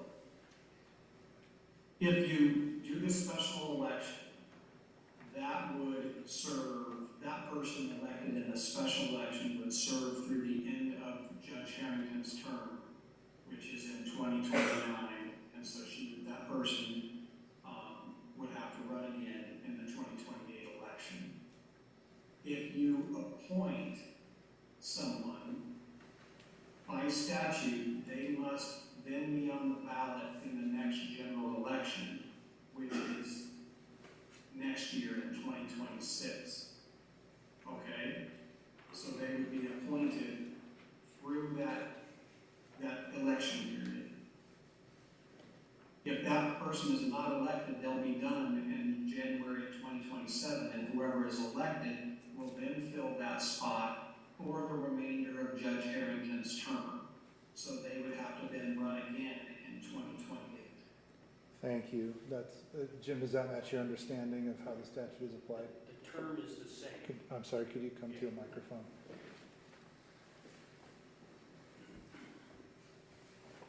Jim Hindle, Clerk and Treasurer. Yes, as both District Attorney Langer and Deputy District Attorney Brown are saying, the term is the same to fill Judge Harrington's current term, which expires in January of '29. It's the difference in the process as to whether you have an appointment that then has to run for election, or you just have a special election as to how that goes. But whoever's elected, appointed, and then has to run for election will all serve through January 29. Understood. But if it's an appointment, they will have to run in this next cycle. They will have to file. To then continue the rest of the term to Correct. 2029. So whoever's appointed or others who are interested would be able to file for election if you go that route in January to run in the 2026 general election. If you run a special election, then that person is elected and will serve immediately until January of '29. Okay, thank you. And I think that part of it, Commissioner Mitchell, is that as far as the appointment process go, it's really a fluid approach. It doesn't have to be like right now, we have to have the person appointed by November 1st. It's a reasonable time frame that you shall appoint if you choose that method. But going along with that, if you choose the appointment method, the group of people that is going to be that kicks in the general election of November 2026, and a group that who's ever going to file for the office position would do so the first and second week in January. But the appointment process does not have to necessarily take place before the filing of the office. That is the fluid part of this, and it can happen during this time frame all the way through, depending on the fact sheet that you're looking at, is when people file, what changes occur from, just the filing process, and then it goes all the way through that they would be in the general election, and the actual election in November would determine who finishes out the judge's term. And it could be a symbol. I don't want to confuse this any more, but even at that point, if you know who wins in November, you can appoint them right then and, have to take over December 1st if you want to. Those are all things that we don't have all the facts on how this is going to happen. That's probably why it sounds a little bit non-definite, because we don't have all the facts yet that, who's going to run, what changes are going to be made because of that. But what we do have is a plan, if there is the appointment, to have a consistency during this time period for the Justice of the Peace position of having Judge Harrington running the office and bringing in senior judges on some of the criminal cases and the search warrants, as I talked about, and the Sunday detention permits. Great, thank you. I'd like to open it up for public comment if there is any. I just have one more question to try to understand this. I know the process that I went through when I ran. I'm trying to understand any differences for a judicial election in this regard. We've talked about the filing period is different. I'm assuming that it's a nonpartisan office and falls under kind of the parameters of a nonpartisan race. Is that a correct understanding? Yes. Okay. Are there any other differences, or would that happen like other nonpartisan offices where if there are multiple people running, then it's a top two unless you have 50% plus one coming out of the primary? Is it kind of pretty standard as far as that goes between the primary and the general when it gets to that point? Yes. But if we were to hold a special election, that would not be the case. It would be one and done. It would be anyone who files, everyone's up, election happens, whoever wins, wins, and to finish out that term.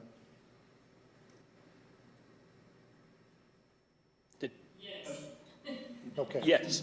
Yeah, I apologize for getting so much in the weeds. I just want to kind of know what we're looking at, if the different directions or ways that we go.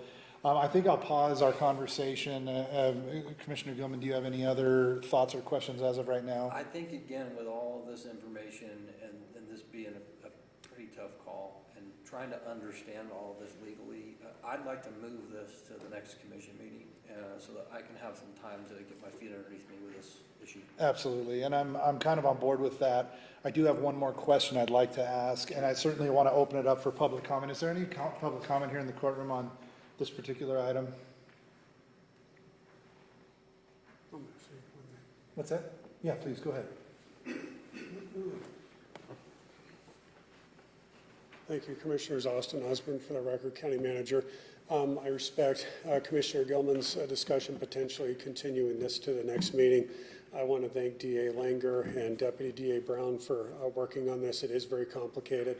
They've been working with us as a team, including our HR, comptroller, the judge herself, and I also, that may give a little bit of time for a couple questions that we have on our side to work with the district attorney on as well. So I appreciate that, and I just want to get that. Thank you. Absolutely, thank you. Is there any other public comment at this time? If I may, Jim Hindle, Clerk and Treasurer. Some of the things that we'll need to research, because as with the judge's filing period, there are certain things that the AOC, the Administrative Office of the Courts, may have to evaluate to make sure there's qualifications met. My envision, and this is what we can define back to you, is this would almost be the election sequence we saw in 2024 when we had the presidential preference election primary, and then the primary, and then the general.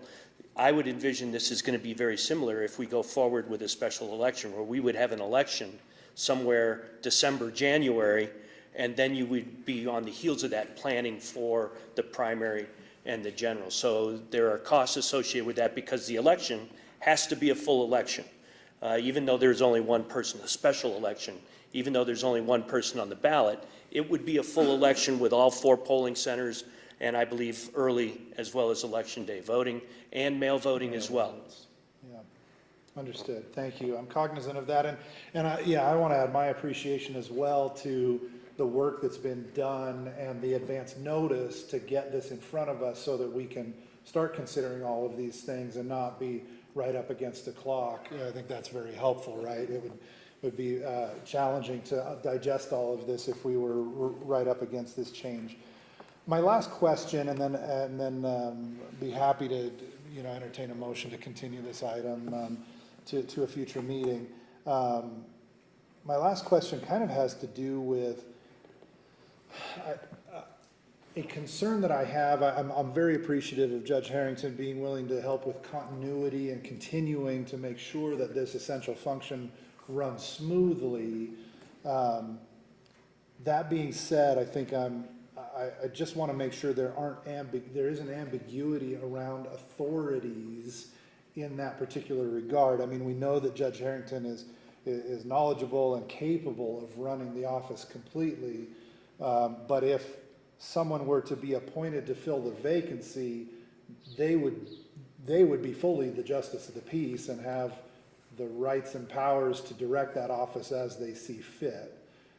Is that a correct understanding of how the arrangement would be? So even though Judge Harrington is really doing a lot of the heavy lifting and making sure, has the institutional knowledge to make sure we have continuity, should someone be appointed at whatever time, it's really up to they have the right to run that office as they see fit. That's correct. Okay, thank you. Great. Well then, I'm happy to entertain any sort of motion that you'd like to make, Commissioner Gilman. If the motion is to continue this item, it would be to continue it for further discussion at a specific meeting. August 5 would be your next county commission meeting. Okay. So are you Yeah. comfortable Yeah, making a motion to Commissioner Gilman continue? would like to move this item to August 5th? 5. Yeah, Yep. for further discussion. Okay, great. We have a motion. I'll second that motion. Any further discussion or comment? I'll call for the vote. All those in favor of the motion, please say aye. Aye. Aye. All those opposed, motion passes unanimously. Great. Great, thank you. Then a 5-minute break. Yeah, absolutely. I'm going to call a 5-minute recess. We will return and continue around 11:50.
Details.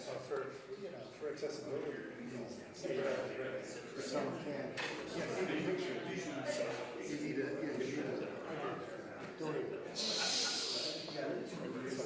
Thing.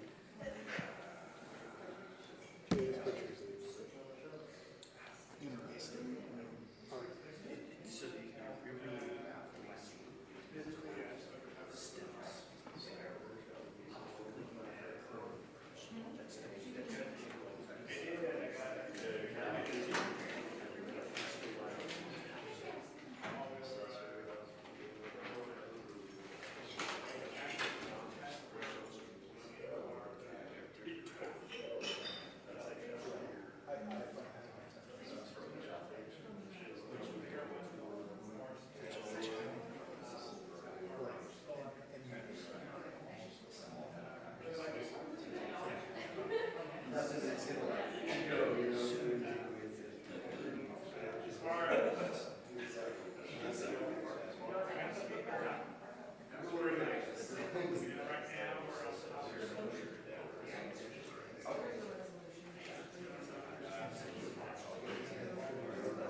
That's messy. Yeah, totally. I just want to understand that better. I mean, thank you for articulating that. It's still confusing totally on all that. And I'm sure there's some other things out there, you know, Ann was saying some things they don't know. Well, I'd like to know everything about it, you know?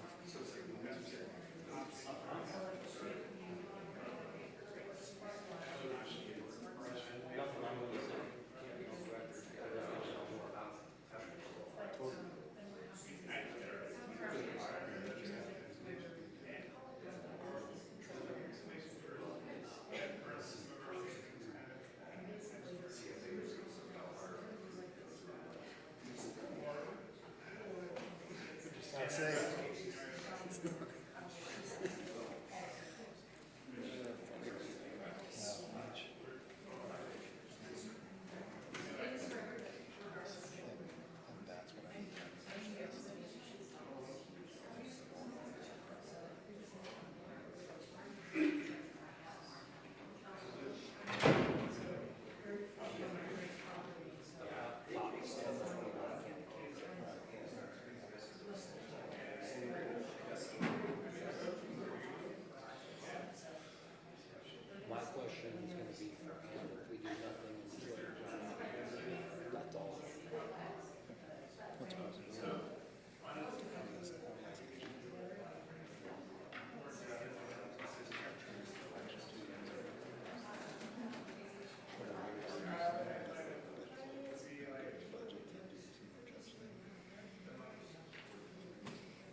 conversation.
Yeah. Break, not a smoker calling that. The other thing is, I had a disagreement with the propane company that we heated house. Like when we go down a trip, and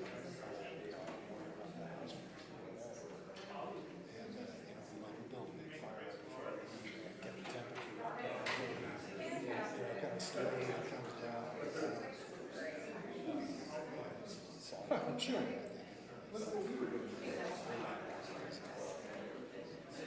have my little office in there, it's blackout basement, so it's always cool down there, so I just live down there when it's hot. The rest of the family hangs out upstairs.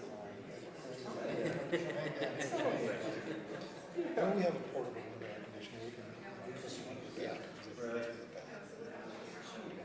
It's been warm. I love those mini splits. You can crank those things down and they do not freeze up. Not like a traditional one. Well, so our house was built in 1976. It was kind of an efficiency, affordable. They built 5 of them with just the same floor plan. It's small. It's like a 1.5 story, 2 bedrooms and a bathroom up in the eaves, and then the main floor with another bedroom and bath. About 1,100 square feet, but then the basement kicks us out to 1,800 or something like that. But the panel is a little scary. And a buddy of mine who's done some simple work for us was like, hey, there are mini splits in 110 power, and you wouldn't have to worry too much unless you're ready to read it, which at some point we'll redo the wiring and all that, and probably double it from 100 amps to 200 amps, and really do what needs to be done, because if you're not ready for that, we have which is probably run off what you got now. Are you at least copper wire, not aluminum wire? Aluminum. We had to redo the restaurant, and that was crazy. Put them to work, that's what Good luck to you on that one, man. Yeah, What are their bones?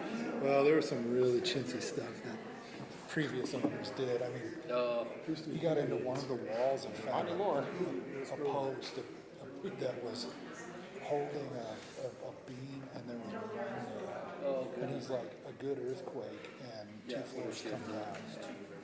Yeah. And literally, I mean, right in the middle of the house, structural. I'll make sure I crash it. And then apparently he thought it was on a beam, but at some point they put a window in and they cut through and took out. Like just dumb stuff, you know, like. Were you guys ready? Yeah. What did you say, 11:50 or 11:50. 11:55? You guys all ready? Yeah. If you want to call it back, so we're going to pass it back to you. Yeah, of course. All right, folks, we're going to get started again here. So the time is 11:55. We're going to get restarted with the meeting. I'll call the meeting back to order and pass the gavel back to Chair Carmona, who rejoins us. All right. Thank you very much. We are on to item number 24, which is discussion only. No action, no public comment will be taken. This is a quarterly report by the county manager on matters of the county, including but never limited to plans and programs, fiscal trends, staffing, and resources, capital improvements, community engagement, and other matters of county importance. County Manager. All right, thank you. Commissioners, Austin Osborne for the record. I just want to give you, like I have in years past, a snapshot update of kind of what has happened over the last 12 months, as you've seen from some of our other officials. And first, I'm going to learn how to use the clicker. Here we go. Here it is. You can't do that. It's not in the agenda item. I'm sorry. And I'll do it. I'll stand over here and move it. So anyway, just talk about some of these things generally, just a picture of where we are organizationally in the county and projects and budgetary. So I'm not going to spend a whole lot of time talking about fiscal. Comptroller McCain did a fine presentation a couple weeks ago about where we are fiscally, as well as just completing the budget. But I just do want to point to this slide is kind of where we are generally speaking. And this has been an important slide for regional discussions in the legislative session about the kind of the upward trend where we are. We're growing in size, we're growing in complexity, and we're growing in fiscal capacity as well as needs. And what this slide really is important to know is when people think that, geez, that end fund balance is way out there, that means the county is in a very wealthy position and may be subject or should be subject to doing things that aren't necessarily in the best benefit of our organization. But sometimes they forget about when they look at the $40 million end fund balance, or they look at $17 million coming from Tesla this first year as they're paying taxes, or $10 million generally coming from Tri, the perception versus the reality of obligations, deferred maintenance, and debt that the county has and responsibilities where a lot of that money's going. For a snapshot idea, $48 million has been put into Tahoe Reno Industrial Center infrastructure. $26 million is owed. There's $90 million total when you look at new companies coming on board and dedicating roads and infrastructure that we're going to be responsible for. There's $60 million total worth of water upgrades and sewer upgrades that are needed on the Comstock. $20 million in roads, just for the CIP for rehab, not for really new road projects. And $50 million potentially for infrastructure needed like jail complex and justice center and things that are required in the modern age as we grow and as some of our buildings don't meet modern needs. So just looking at where we are in meeting those, this is our organizational chart by department. And generally, we haven't changed a whole lot in the structure over the last 5 and maybe even 10 years. I did put green dots where there's been new positions added. I'm going to talk about those positions later. And there's blue dots where there's a couple reorganizations that have occurred. The new ones do include our grants manager, business development officer, code enforcement officer, public relations officer, and community resources that was formerly just senior services. And the reorganization has been a little bit focused on project management and keeping up with the grant monies that we've received. This is our organizational chart for elected offices. This should not change very much, and it hasn't changed very much. And then this is the organizational chart for the county manager's office. And the 3 or 4 dots that you see there are really representative of some reorganization that we've done, working as a team to create some efficiencies, especially addressing the project management and the engineering services that at one time we really didn't need and are becoming necessity as we grow with these new projects and infrastructure that are coming with the grant money that's coming as well. Other than that, the office hasn't changed much over time, but that gives a picture of what's going on there. Staffing override trends countywide. You see between 2022 and 25, which is a solid database that we have, we've grown from about 120 to 160 staff, not counting fire district, it's just county, and kind of showed you why did that happen, where did those things occur. And they occurred over at the sheriff and emergency management and dispatch, basically the public safety element. There's been some growth in that area, excuse me. And then also in senior and community resources, there were 9 folks that worked under a 501c3 formerly that were moved over to county staff to create efficiencies and consistency in the office. Same people doing the same work for the same department, just under county staff instead of under the prior arrangement. So there really wasn't necessarily more people brought on board to that department. And then the blue box is very important. It's so important, there's a siren. Blue box. At least you get a chance to look at it.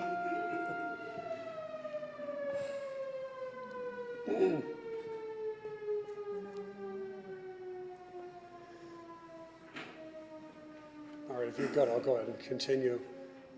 The blue box here are really key additions to our staff at the upper level. Grants, project management, emergency management being full-time, public relations officer, marketing, which used to be done under contract, code enforcement, community services, business development, and IT network security. These are positions that we've needed that mitigate risk, they protect revenues, and they generate money.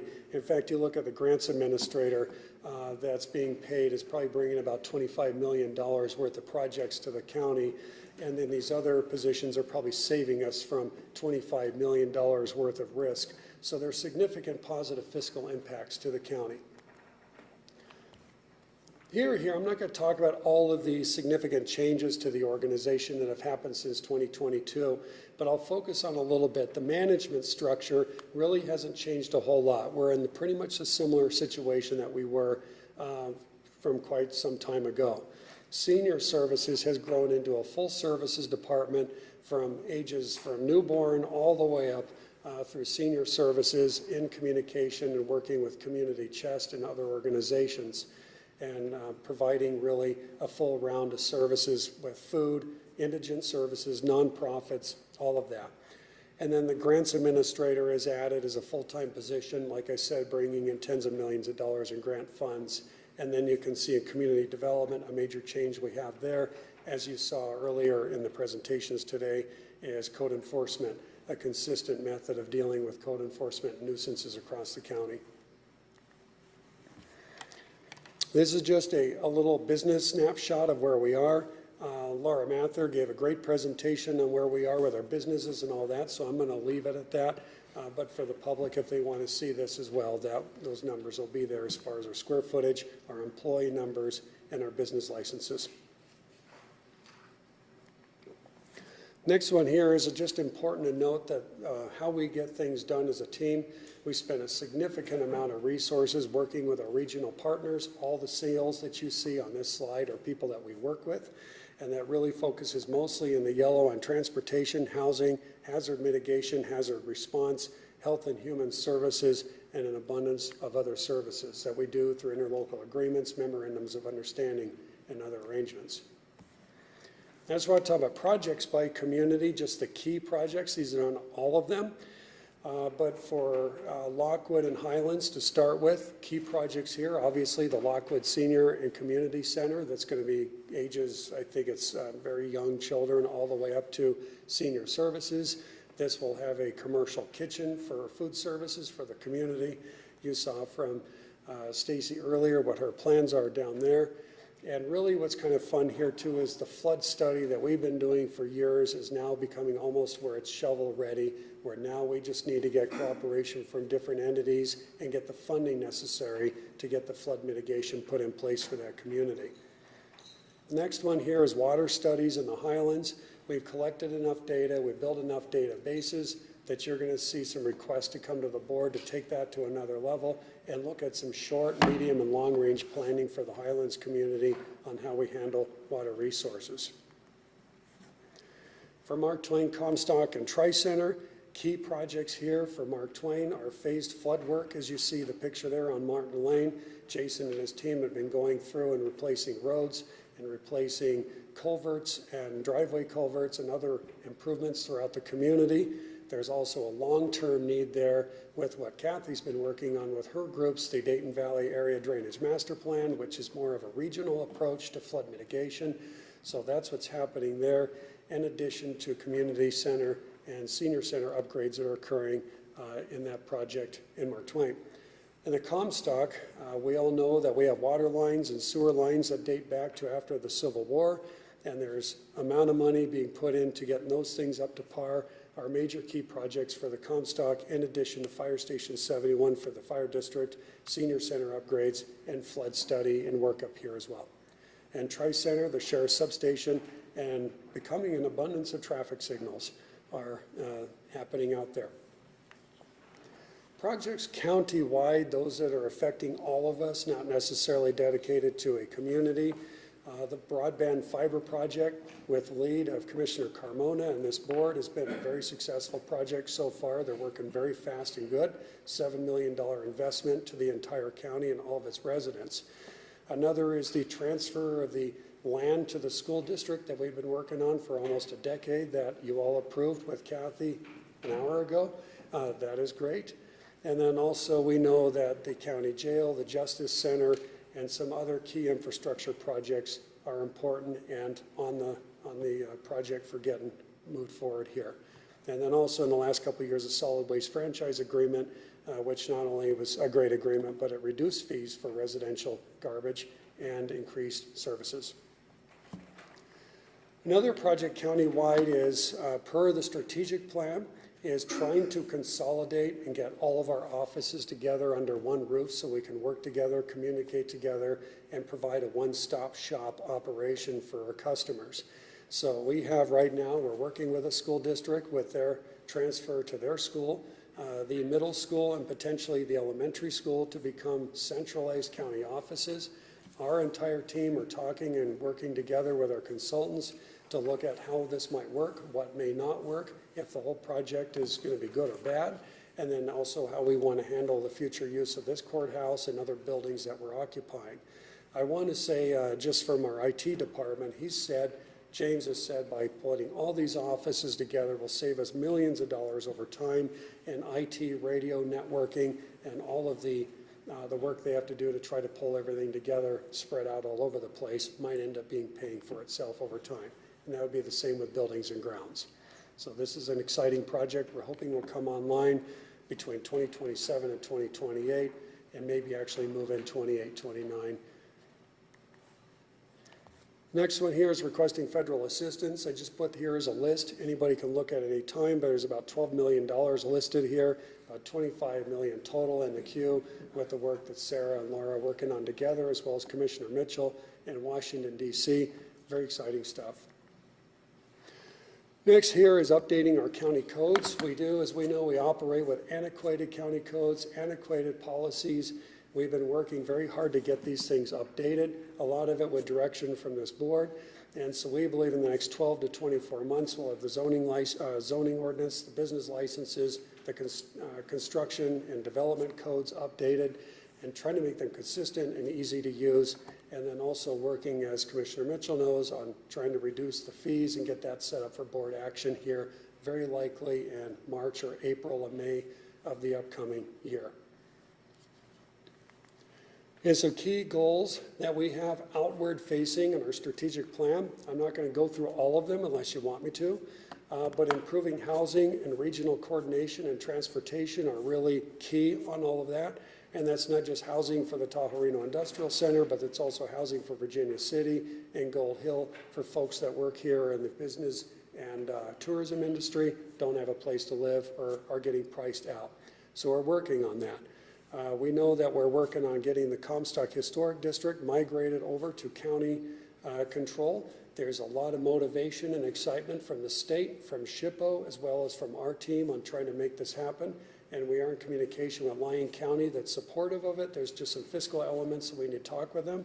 We think that this is going to be a very positive thing and is optimistic, possibly for a 1-year target or a 2-year in line with the next legislative session. And then other things that are listed on here are things that I've talked about already. Next one here is inward facing in our strategic plan, where we want to be within ourselves. I think a big thing we would like to do as a team here is we're focusing strategic planning our decisions, making our decisions based on data, and now using our strategic plan on our budgeting, on our equipment purchases, on our capital improvement plans, and other things we're doing to try to just make things consistent and efficient. Modernizing our policies and codes and growing into increased bandwidth to be able to meet the increased demand that we're having on our offices across the county. And then we talked about facilities as well. And the legislative, don't think I need to talk too much here, but our principal goal that this board gave at the beginning was to be proactive in the last legislative session And I believe we were very proactive beginning a year before the session even began. And I really want to thank and really want to focus on the team, which our lobbyists get a lot of the credit for the action that happens throughout the session and that, but also working with our internal team, our elected officials, our staff, and even this board all work together to provide the data, the maps, the information, the things that we need to try to get things passed. We know that Senate Bill 69 was a success, and I think it's great that not only did the governor approve it, but he actually signed it. He could have let that move through without his signature, and it shows that he really believed in our cause. Even a bill that wasn't necessarily super popular at the very beginning of the session, we were able to work as a team to get people to support that and move forward. And next, I want to focus on marketing. We did a lot of our marketing services by contract, and there were good things about that method and things that were short. We brought that system in-house with Julia, and these are the products that she's created. Really, for example, during the legislative session, creating the Regional Benefits Handbook, our billboard that we put up, our TV commercials, and social media, and really overall just bringing awareness to what we do as a county from external folks as well as to our residents and businesses here in the county. And then the last thing, I see Laura use this picture as well. We did not collaborate, but we both mean the same thing. Is everything that you see going on here, this is a county report, and all the folks you see here in the picture is our team. They're the folks that make this happen, and I'm very proud to work here and be with these folks because of this. And that's all I have. Thank you. Thank you for that wonderful update, Austin. It's great to see a lot of stuff we've been implementing over the years coming to fruition. I think it's fantastic, and like Will Adler said earlier, I would go to bat that I think we're probably the best county in the nation, so glad to definitely be here. Commissioner Gilman, any questions or comments? None, thank you. Vice Chairman? No, it's a great report, thank you. All right. And coincidentally, your review is today, too. I think so. Did you plan it like that? Soften us up. Again, thank you for that detailed report, Austin. All right, moving right along to item number 26, discussion for possible action, consideration and possible approval of resolution 25-787, a resolution establishing the grade and salary ranges for Storey County appointed officials for fiscal year 25 through 26 as authorized by NRS 245.045. Brandy. Good morning, Commissioners. Brandy Lopez for the record. We've conducted a countywide compensation study to evaluate salary alignment and address any discrepancies between current pay structures and market or internal benchmarks. The study's findings recommend reallocation of several appointed positions to more appropriate grades based on their complexity, responsibility, and market comparability. SB 116 also mandates a salary adjustment for elected officials, which is incorporated into this resolution to ensure compliance with state law. All proposed salary adjustments have been reviewed and are included in the adopted fiscal year 25-26 budget. The staff recommends approval of resolution 25-787 to implement the findings of the compensation study, formalize grade and salary range adjustments for appointed officials, and apply the required salary increase for elected officials in accordance with SB 116. Thank you, Brandy. Commissioner Gilman, do you have any questions or comments on this item? I do not, thank you. All right, Vice Chairman? I have just one, Brandy, and I think I know the answer to this, but I just want to make sure, you know, as people look at this and see that we're adjusting grades mostly up on a fair number of positions, these adjustments, is that equivalent to a raise for the people in these roles, or are they moving to a new schedule, if you will, but around the same level, just in essence, changing the scale of what's paid for that job? Exactly. It's they're not getting a huge raise. It's not going to. They're just going to be placed in the new grade level at the closest amount to what they're making currently, and then just gives them longevity in that current grade. Perfect. Thank you very much. That's all I have. Okay. Is there any public comment on this item? Not seeing any. Vice Chairman, you prepared to make a motion? I am. I, Commissioner Mitchell, move to approve resolution number 25-787, setting the grade and salary ranges for appointed Storey County officials for fiscal year 2025-2026, as authorized under NRS 245.045, including the reallocation of certain appointed positions based on the county's compensation study and incorporating the statutory salary increase for elected officials as required by SB 116. This resolution supersedes prior resolutions related to appointed official compensation. Second. There's a motion and a second. All those in favor signify by saying aye. Aye. Aye. Aye. Motion passes unanimously. Thank you, Brandy. Thank you. Moving on to item number 27. This is discussion for possible action. Consideration and possible approval to engage Buckhead Capital Management, LLC, to advise and invest county funds, including transferring the county's Wells Fargo money market balance to Buckhead's custody, and authorize the county treasurer to sign the investment advisor agreement. Clerk Treasurer Hindle. Jim Hindle, Clerk and Treasurer. Thank you, Mr. Chair. I'm also joined by Tara Hagan, who is with Buckhead Capital Management, representing them, and Tara is resident here in a Reno office for them. And it's kind of fortuitous that County Manager Osborne presented what he did about where we sit and what's happening financially. We are indeed very fortunate right now to have cash flows that allow us to have money for investment. But as we know, this county is looking at a lot of capital expenses and other expenses as we move forward. So as the treasurer of the county, the responsibility for my office is to make sure that we are managing the funds that we have invested so that in the future they are available for the projects that are coming up. With that, for some time we've had 3 investment advisors that we work with. We work with the LGIP, the local government investment pool that is managed by the state treasurer. We basically provide them money, and we are reliant upon their strategy and plans in order for the overall investment of that money. It's more of a passive investment. We have the majority of our investment right now with Morton. What is Morton's legal name? Morton Asset Management, who has done very well. They participate, cooperate, communicate with us on an ongoing basis, and we're very happy with the support we get from them and the return that they are managing consistent with our investment policy. And then we've had a third smaller amount of money that's been invested with Wells Fargo Securities. They have invested it well, and it has fit our investment policy, and it's been returning as expected with the market. However, we have not had very good support in communication, and our ability to coordinate and come to a relationship that allows us to feel comfortable that we as Storey County are being listened to and that we have our goals and our strategies as the driver.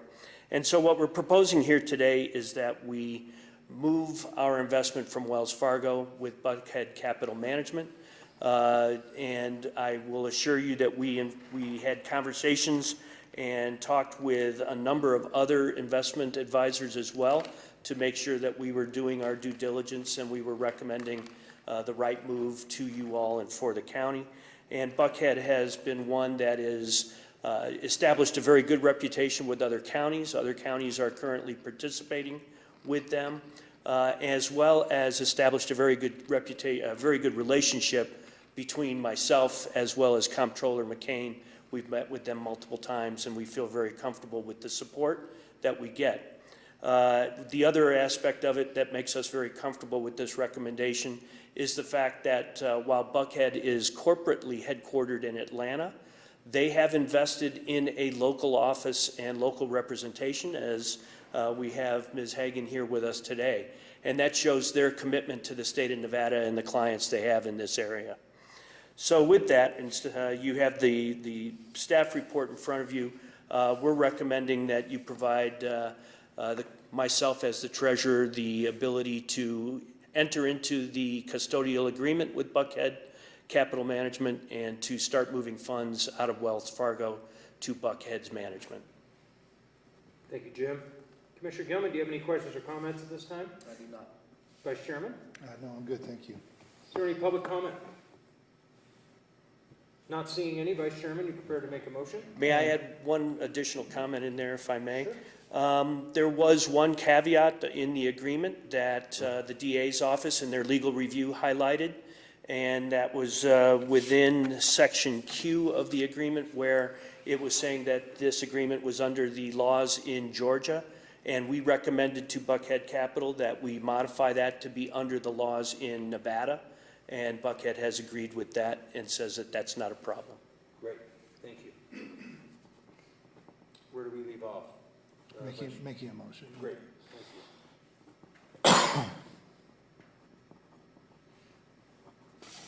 All right.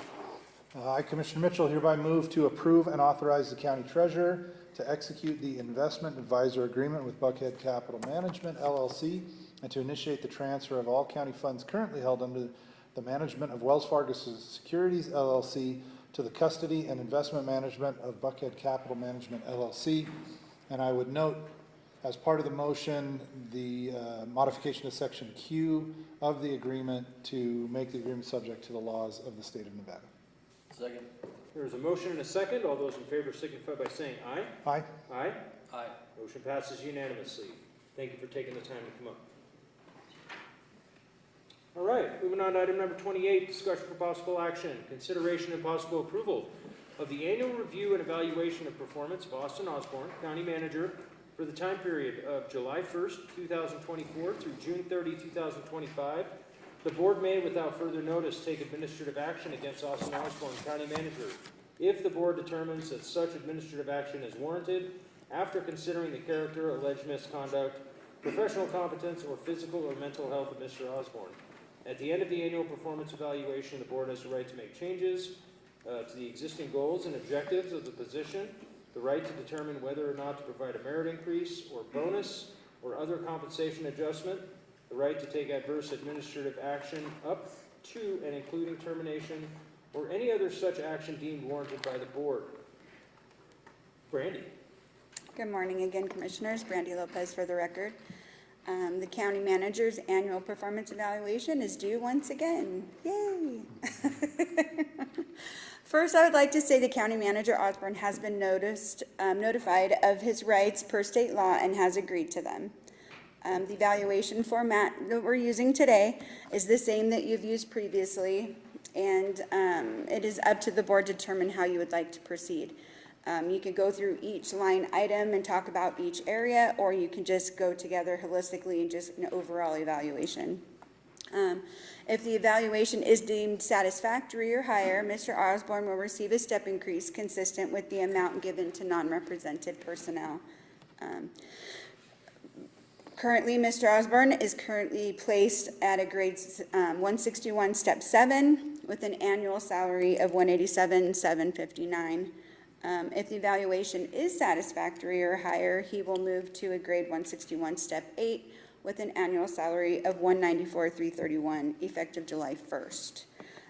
Since you did approve the resolution from today, that's 25,787, as of July 14th, he will then, if the evaluation is satisfactory or higher, will move to a grade 165 step 6 with an annual salary of $200,243 effective July 14th. Once again, so, any questions? No. Thank you very much for that, Brandy.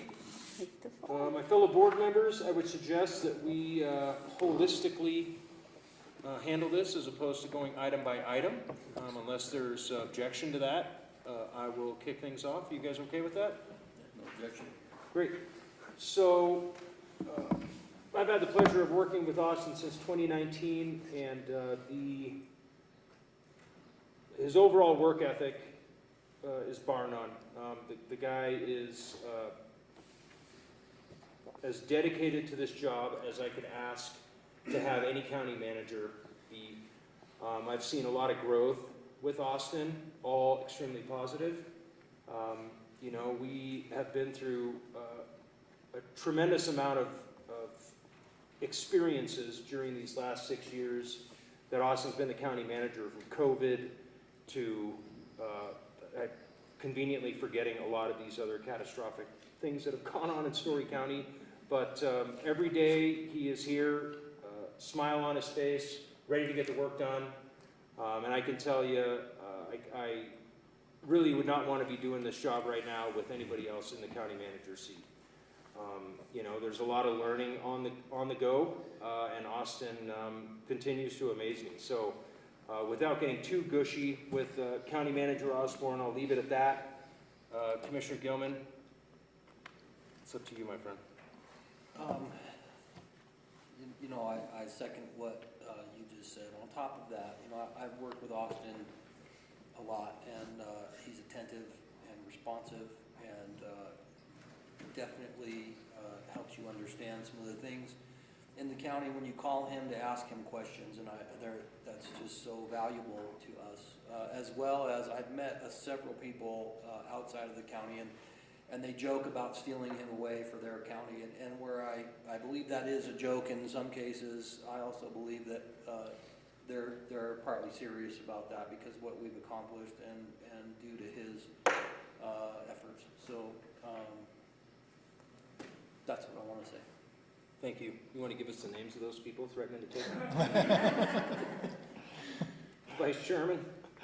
Forwarded them directly to the Sheriff's Office for investigation. Yeah.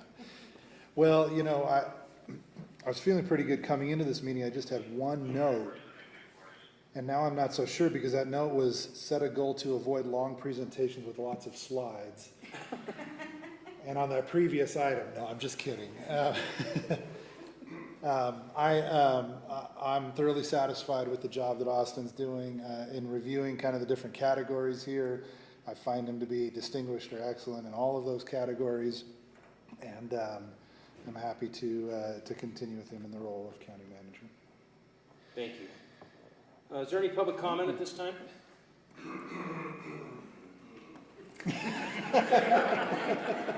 Now's your chance, man. Okay, all jokes aside, again, Austin, I just want to thank you for your dedication to Storey County on a daily basis. With that, Vice Chairman, are you prepared to make a motion? Do you want me to make any? Sometimes you ask questions of me if you want to say something, go for it. I don't, but I think I should. Go for it. I don't know. I don't have a prepared anything like that, but I would say there's goals. I'm probably very self-critical of myself, probably too much. Sometimes I think I'm my own worst enemy. I would say if I want to grow over the next year, some things I'm really working on with my team is trying to be a little bit more strategic and a little bit more data-based and working with my team on going after things. I think we work really well together, whether it's projects or programs or whatever else. I'd probably say we work well together. They probably tell me more what I need to know in saying, that sounds great. Why don't we pump the brakes and focus a little bit over here? Because they know their offices very well and the things they're trying to achieve. And I think I do a good job supporting them. I hope I do. And I hope that I'm able to get them kind of what they need to help them fulfill their goals. But I think that goes back to that strategic plan. I think our strategic plan is good. I don't think it's amazing. I think there's a lot of growth in it, and I think it's going to help us all as we keep making that better and better, and I keep leading in that, that we can make sure that our department heads get the resources they need, make sure I'm not holding back from them what they need or giving them too much of what they don't need, and that strategic plan has a lot to do with that. And that's an area I think a lot about improving, as well as using data to make decisions and building systems and things that we are. It's going to take a long time to do that. And at the same time, not becoming bureaucratic. I don't know what else to say other than I think generally speaking, as far as our whole team works, I consistently hear from vendors or other agencies and things that whether it's our elected officials like our assessor or recorder's office or whatever, or it's our department heads or our staff all the way across the board, that when they need something, they just get it and it's easy and it's not a fight. And they say that's not typical, even in small counties across the state. They say we just need something that's done. How'd that happen? I don't know. I can't tell you. We just work together.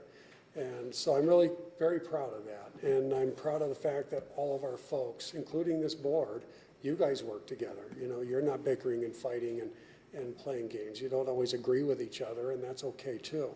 Sometimes it's a good thing. But I'm proud of that, and I'm proud of the fact that our team, including our elected officials, meaning like our elected officers, know who the stakeholder is. It's the taxpayer, it's the person that goes to work, and they, chunk over $6,000 of their income for their property taxes for us to be here. We know that, and we respect that, and we work real hard to respond to those people. So I think that's what I love about being here, and all of us are involved in it. It's not me, it's all of us, and I hope that always stays as people retire and get changed over and stuff. I think that's very important. I don't have anything else. That's just what I think. Thank you.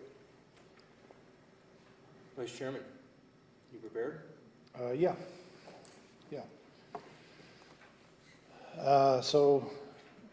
I, Commissioner Mitchell, move to approve this annual performance evaluation, awarding a rating of distinguished or excellent in all categories, and to award County Manager Osborne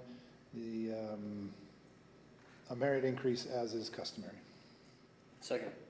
There's a motion and a second. All those in favor signify by saying aye. Aye. Aye. Aye. Motion passes unanimously. Thank you, Austin. Look forward to next year. Moving on to item number 29, which is discussion for possible action. Consideration and possible approval of business license second readings, A through J. Commissioners have any questions on these second readings? None. Okay. Is there any public comment regarding the second readings? Not seeing any. Vice Chairman, you prepared to make a motion? Yeah, move to approve the second reading of business licenses under item 29 listed as A through J. Second. There's a motion and a second. All those in favor signify by saying aye. Aye. Aye. Aye. Motion passes unanimously. On to item number 30. This is the second and final time during this meeting where public comment is available. Is there any public comment in the courtroom? Not seeing any. On to item number 31. Adjournment of all active and recessed boards on the agenda. That means it is 12:32 and this meeting is adjourned. Thank you, everybody.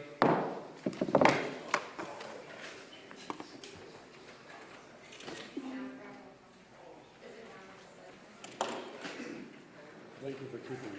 Yep, it was close. I had to mess with you because I don't have to do that again. You do. Yeah.